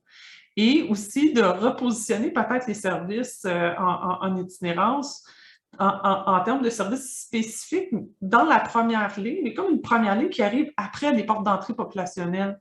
Donc, pas une porte d'entrée à part purement pour des personnes en situation d'itinérance, mais vraiment d'avoir un continuum. Soit on va les chercher parce que les personnes ne se rendent pas à nous, ou se sont rendues jusqu'à nous. Là, on se dit, ça a besoin d'avoir une équipe qui va travailler différemment auprès de cette personne-là pour l'aider à naviguer le réseau, naviguer les différentes demandes, les différentes portes d'entrée, et soutenir les équipes qui vont accueillir la personne, puis asseoir les bonnes personnes autour de la table pour s'assurer qu'on a une réponse complète qui convient à la personne, qui l'aide à atteindre ses objectifs, puis qu'on n'a pas des gens qui disent « Oui, mais là, nous, l'itinérance, on ne fait pas ça. » Mais on ne parle pas d'itinérance, on parle d'une personne qui a une DI, qui a besoin d'accès à un hébergement à SAPA ou en santé mentale. Donc, c'est vraiment comme le travail de base de redéfinir, mais de quoi on parle, de qui on parle et de quels besoins on parle chez la personne pour mieux définir la chose. Donc, c'est tout ce que vous avez nommé, c'est super intéressant, mais plus les équipes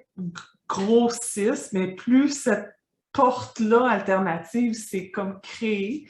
Et là, c'est de ramener, un peu de se repositionner dans une trajectoire, dans un continuum de soins qui s'approche un peu plus de celui populationnel, mais qui offre une modalité adaptée. Si je peux juste faire du pouce sur ce que tu dis, Hélène, malheureusement, ce qu'on voit, c'est que cette vision-là de l'itinérance, puis un peu de la dépendance aussi comme quelque chose d'apport du réseau, elle se traduit à tous les niveaux, de haut jusqu'en bas, là, tu sais, où, là, c'est sûr que je parle plus pour ma paroisse, mais il n'y a jamais eu historiquement d'analyse de combien de médecins vous avez besoin dans votre territoire pour faire de la dépendance puis de l'itinérance. Donc, c'est comme si ça n'existe pas, des activités médicales, comme s'il n'y en avait pas besoin. Ou, tout ça s'est développé comme une traque à part. Puis là, c'est comme si, comme tu dis, il faut retricoter en arrière puis dire, ben c'est des soit citoyens avec des besoins divers, allant des besoins de première ligne très, très simples, qui n'ont pas du tout besoin d'une équipe robuste, intensive, parce que c'est un soin de plaie, comme n'importe quel soin de plaie, ou c'est une vaccination comme n'importe quelle vaccination, versus ce que vous nommez depuis tantôt, des cas complexes, comorbides, qui ont besoin qu'on adapte complètement la trajectoire de soins parce qu'ils ne rentrent dans aucune case.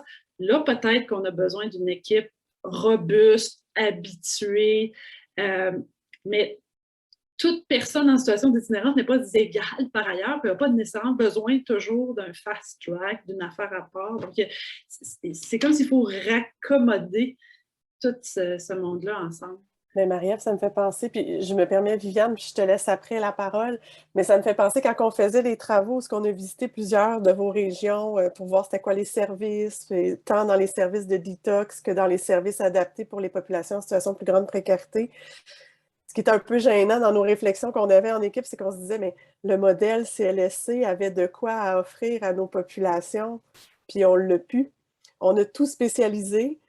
Puis on n'a plus ce truc local-là qui répond aux besoins d'une localité donnée sur un territoire plus large, où est-ce qu'il y a des médecins qui prennent en charge, puis qu'après ça, bien, si on a besoin de quelque chose d'un peu plus intensif, il y a quelque chose d'autre qui prend la place.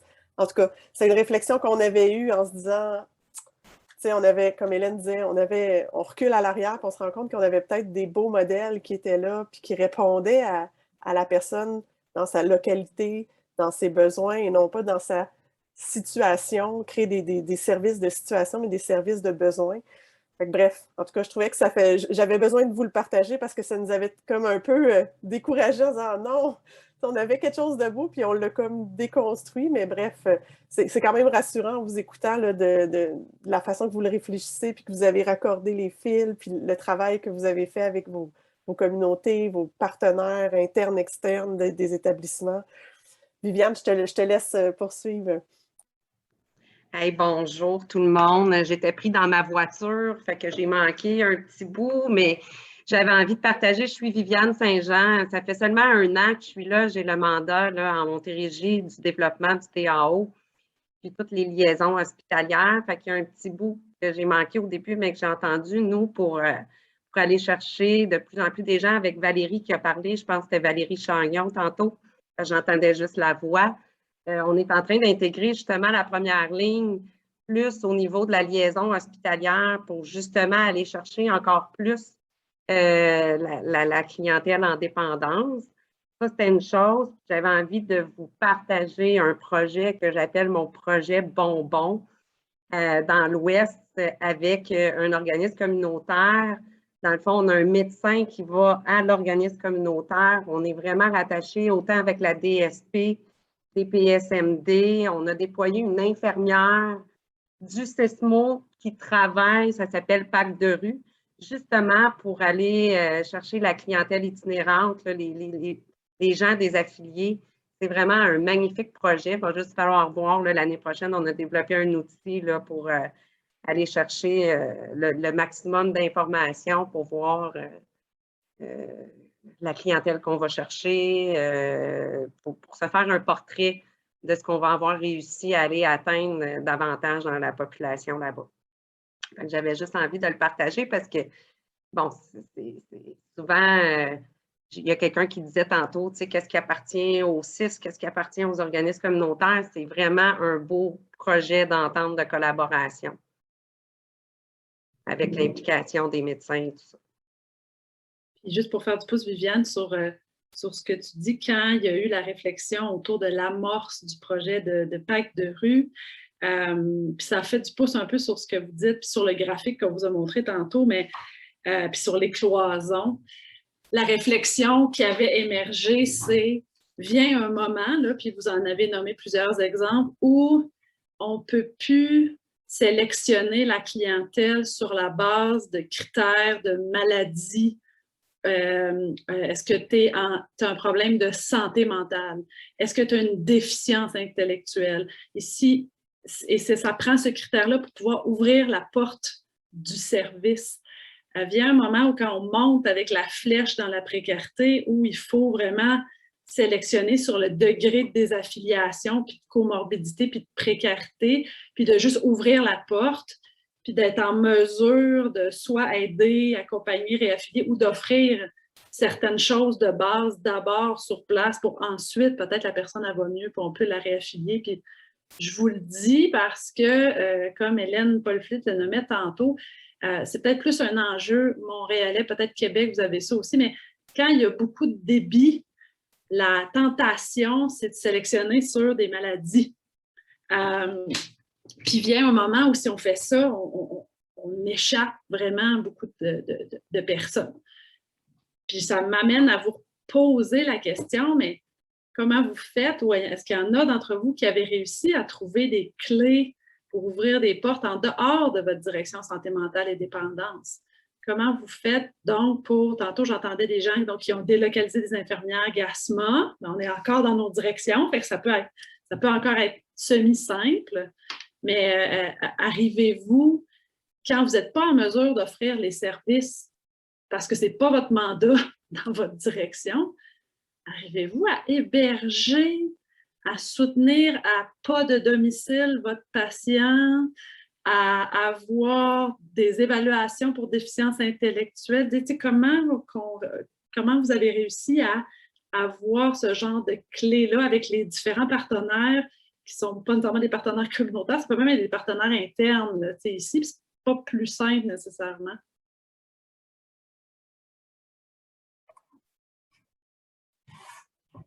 Vas-y, Valérie.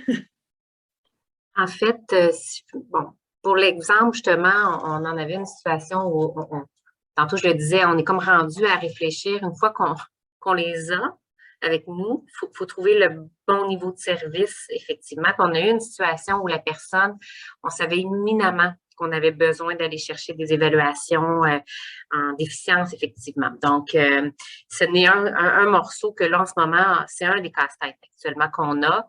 On a eu une situation qu'on a réussi avec entente avec un organisme où on a parlé, puis que l'autre organisme qui l'hébergeait temporairement, mais qu'on ne savait pas que ça ne pouvait pas faire long feu parce qu'il ne fitait pas dans l'endroit, bien, on se disait, bon, OK, on travaillait de concert avec ces gens-là, on était très présents pour les supporter eux, le temps qu'on puisse avoir ce qu'il faut, les outils, les évaluations pour tenter d'orienter. L'enjeu qu'on a aussi de Sandy, si on peut eu une évaluation là, de ce qu'on a compris avant l'âge de 18 ans, bien là, on a l'enjeu qu'au niveau de l'hébergement, c'est ça, on a encore le même mur. Donc, c'est pour ça, tantôt, quand j'en parlais au départ, on est rendu là à essayer de réfléchir qu'est-ce qu'on peut faire de plus et comment. Puis c'est sûr que ça peut faire peur à tous nos partenaires de dire, bien là, ça va être combien par semaine ou par mois que vous allez nous apporter si on ouvre des portes. Mais cette situation-là qu'on a vécue cet été, j'avais réussi à chercher une évaluation, puis là, on réussit à l'amener vers des services, mais j'ai l'enjeu d'hébergement encore, ça, c'est pas réglé. Parce qu'effectivement, on vient à 56 ans, par exemple, à lui faire son évaluation, mais qui nous confirme quand même certains niveaux de besoin de services, mais c'est pas tout qui est réglé. Fait je serais effectivement curieuse de voir s'il y en a qui ont réussi à aller plus loin que ça, parce que c'est là qu'on est actuellement à plusieurs services à dire, bien, on fait quoi une fois qu'on les entre les mains, qu'on réussit même à aller chercher des évaluations, le problème n'est pas réglé. Là. Donc, mais je pense que c'est du cas par cas, puis à chaque fois, on essaie d'avancer une marche de plus à chaque fois. Donc là, pour nous, ça avait été un succès, celui-là, parce qu'on a réussi à aller chercher des choses, mais ça ne nous a pas ouvert la porte à tout. Mais on est encore à essayer de débroussailler, puis à essayer de cogner des portes, puis créer ces liens-là pour continuer, dans le fond, à le faire avancer maintenant qu'on a les vrais outils ou la vraie vision des besoins de cette personne-là suite aux évaluations qu'on a réussi à faire.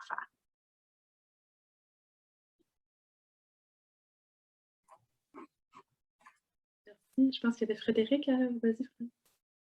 Donc, le défi qu'on rencontre de notre côté, c'est que ces trajectoires-là fonctionnent pendant un certain temps, mais reposent beaucoup sur des individus. Hein?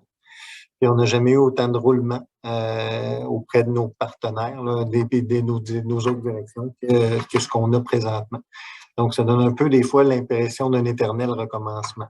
Donc, on a, puis on a nos propres défis à l'interne de la direction aussi. Là. Tu sais, mettons, tu sais, on sait que nous autres, troubles de personnalité avec concomitant avec consommation, là, c'est difficile de trouver une place qui répond à ces besoins-là, surtout pour de l'hébergement, surtout pour puis tout le monde dit oui, mais il faut les responsabiliser. Oui, mais là, il faut qu'ils dorment à quelque part.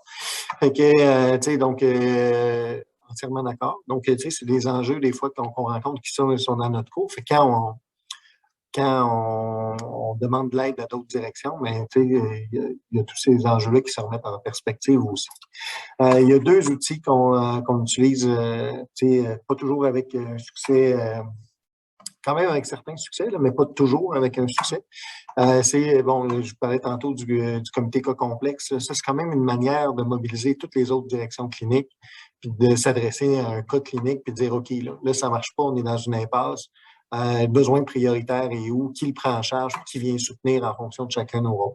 C'est une mesure de dernier recours en général. Hein. Ça, c'est pas de quoi qu'on utilise d'entrée de jeu pour commencer à s'adresser le sujet. C'est quand c'est un dossier qui traîne depuis trop longtemps puis qu'on est inquiet pour la sécurité des gens. L'autre mécanisme plus informel qu'on a mis en place, c'était lié à la stratégie d'accès, entre autres aussi. Tout le comité interne, je pense qu'on a plusieurs régions à avoir ça, sinon toutes les régions à avoir ça. Puis on a rapidement mobilisé ce comité-là sur ces enjeux-là, puis de voir comment est-ce qu'on peut mieux collaborer ensemble.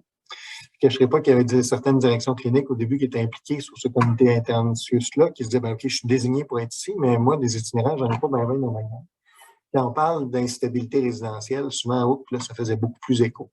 Puis quand on parle des troubles qui mènent à l'instabilité résidentielle, là, on se retrouvait tout le monde, par exemple. Donc, déjà, ces premières approches-là, puis là, je reviens sur l'aspect très personnalisé de la chose. C'est-à-dire que ça devient des ambassadeurs, ça devient des porte-paroles auprès de leurs organisations, de leur direction clinique. Donc, c'est important d'y investir du temps dans ces relations-là. Mais encore une fois, souvent, il y a du roulement aussi dans ces rôles de représentation-là, ce qui fait qu'on recommence souvent. Mais ces instances-là, en tout cas, moi, c'est les 2 instances qu'on a qui nous permettent d'adresser ça plus de front. Puis le reste, ben, c'est beaucoup du travail comment je dirais bien, sensibilisation d'acteurs clés. Là. Puis ça, ben, c'est en continuel renouvellement. Là, puis il faut qu'on le fasse à différents niveaux. Là. Mais est-ce que vous avez quand même, tu disais, Frédéric, il y a beaucoup de roulements, même à l'interne, c'est à refaire toujours.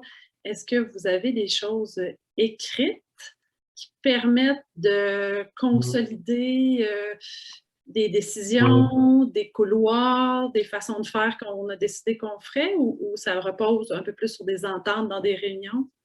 On a des éléments écrits. Puis on parlait, entre autres, à un moment donné aussi d'ententes de collaboration. Souvent, on parle des ententes de services pour le financement, mais on a des ententes de collaboration aussi qui peuvent exister. Interdirection, des fois un peu moins, mais ça ne serait pas impossible. Puis des fois, on peut avoir des protocoles internes sur comment est-ce qu'on fonctionne. Le grand défi qu'on va rencontrer, c'est qu'on n'a pas de cas type tant que ça. Hein? De dire, OK, on va faire une trajectoire pour ce...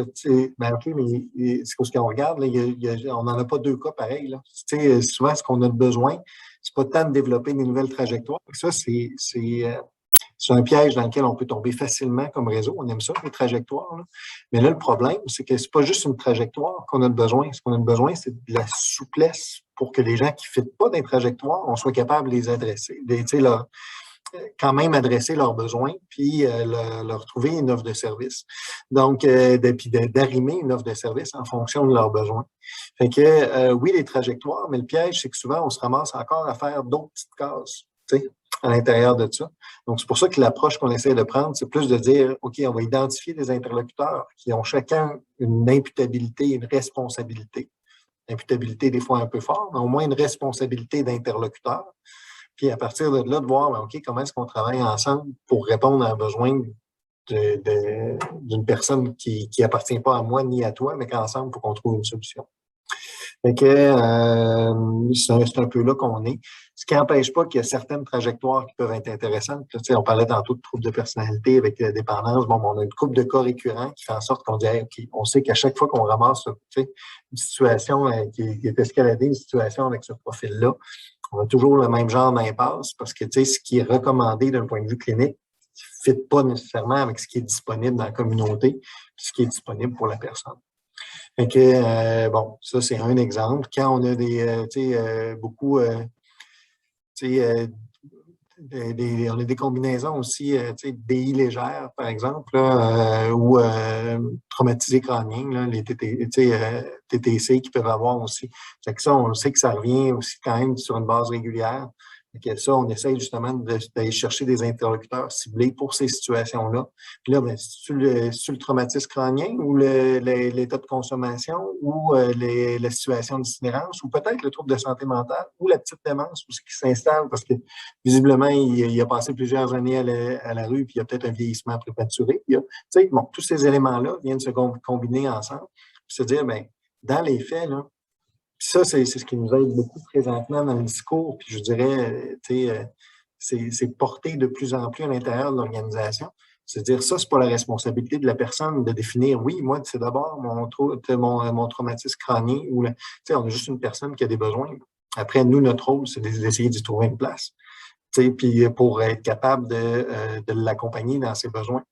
Mais c'est que souvent, on fait porter la responsabilité sur la personne de son niveau de complexité.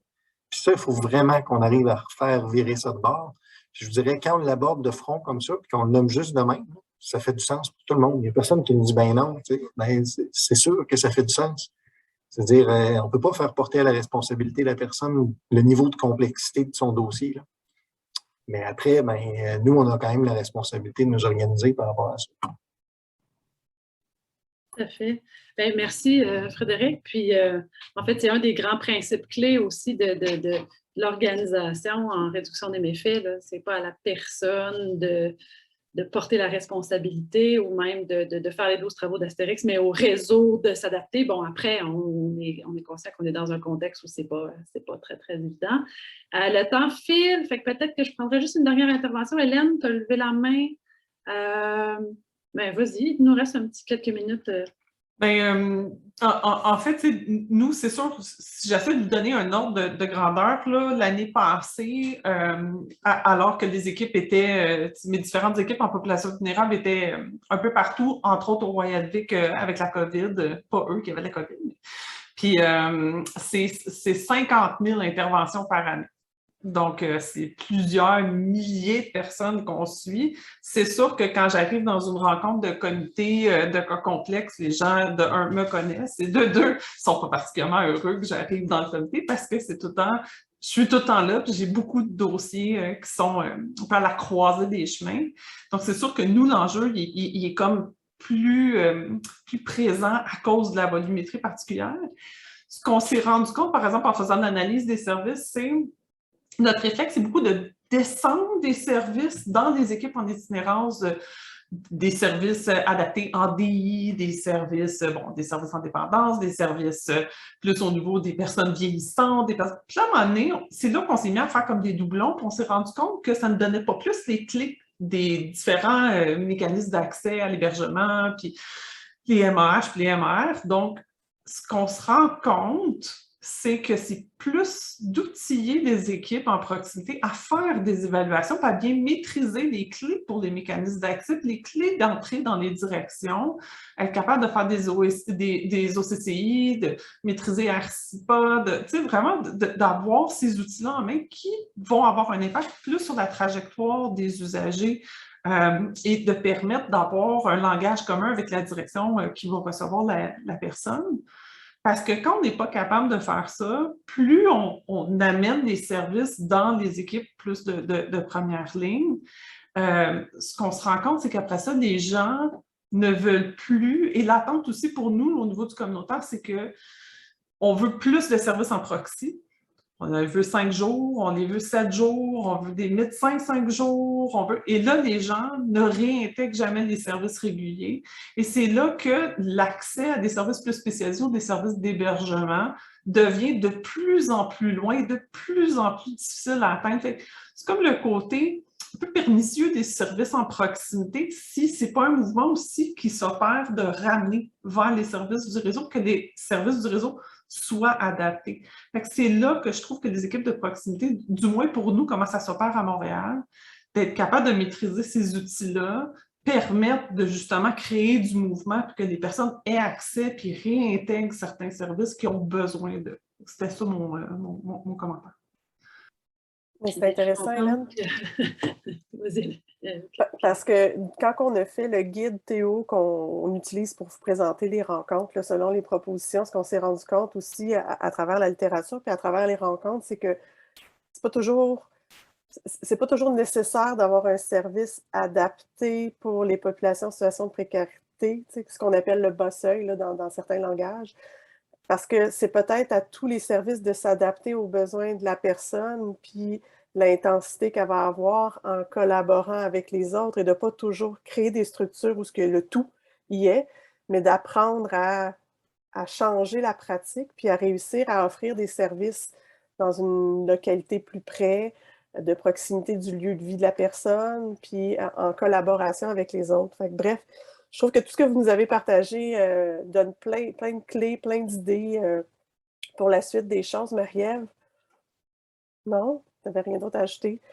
J'ai trouvé ça super intéressant de vous entendre. En tout cas, ça pousse la réflexion, puis moi, en tout cas, ça me donne plein d'idées pour la suite des choses. Merci beaucoup pour votre partage. Annie, je te laisserai peut-être terminer la rencontre.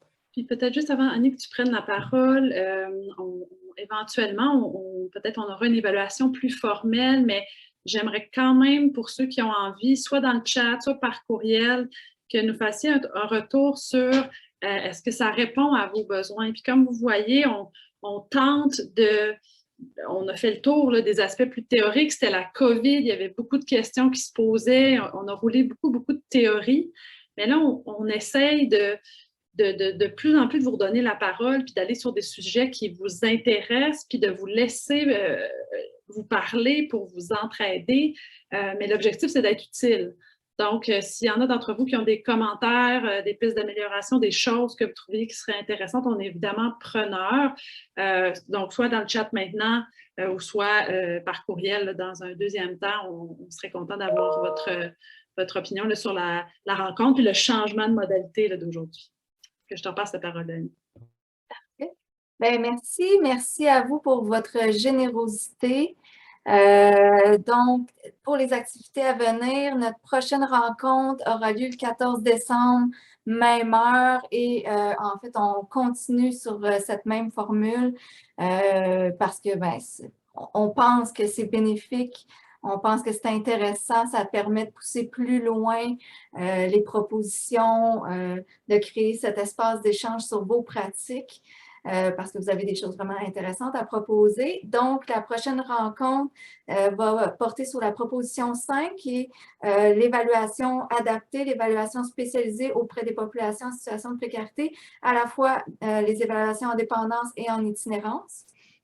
Donc, réfléchissez, préparez-vous, pensez à vos enjeux, à vos pratiques, aux éléments facilitateurs. Donc, on ne regarde pas seulement les outils, mais l'ensemble du processus d'évaluation.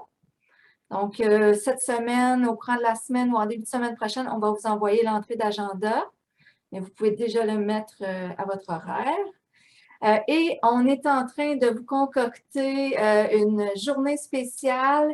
On vous a déjà envoyé un save the date pour le 17 mars. Et si tout continue à aller comme maintenant, ça va être en présentiel. Donc, on est super excités. Cette année, notre journée annuelle va porter sur le thème de la réduction des méfaits à l'intersection de la dépendance et l'itinérance. Donc, on est en train là, de travailler sur le programme de la journée avec des présentations, des ateliers. Fait qu'on va vous envoyer ça au courant des prochaines semaines, mais réservez déjà la journée qui va avoir lieu à Montréal. Et c'est ça, si tout continue, là, on est en train de réserver le lieu. Donc, d'ici 2 semaines, on va savoir où est-ce que ça va se tenir. Donc, on vous tient au courant et les inscriptions vont avoir lieu au mois de décembre. Pour les autres activités à venir, les discussions cliniques sur l'approvisionnement sécuritaire se poursuivent comme toujours. La prochaine va avoir lieu le 22 novembre. Et il y a la semaine prochaine 2 colloques qui pourraient vous intéresser. Un dépendance et douleur qui a lieu à Québec et une activité scientifique du Centre d'expertise et de collaboration en troubles concomitants. Donc, les liens pour vous inscrire sont sur la présentation. Et les liens pour nous suivre, notre page Facebook, notre bulletin de nouvelles et notre chaîne YouTube. Donc, on est rendu très partout.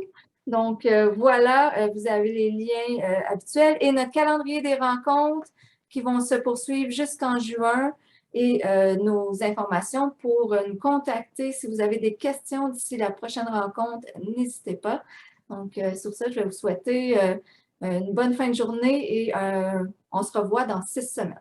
Merci pour votre générosité encore. Au plaisir.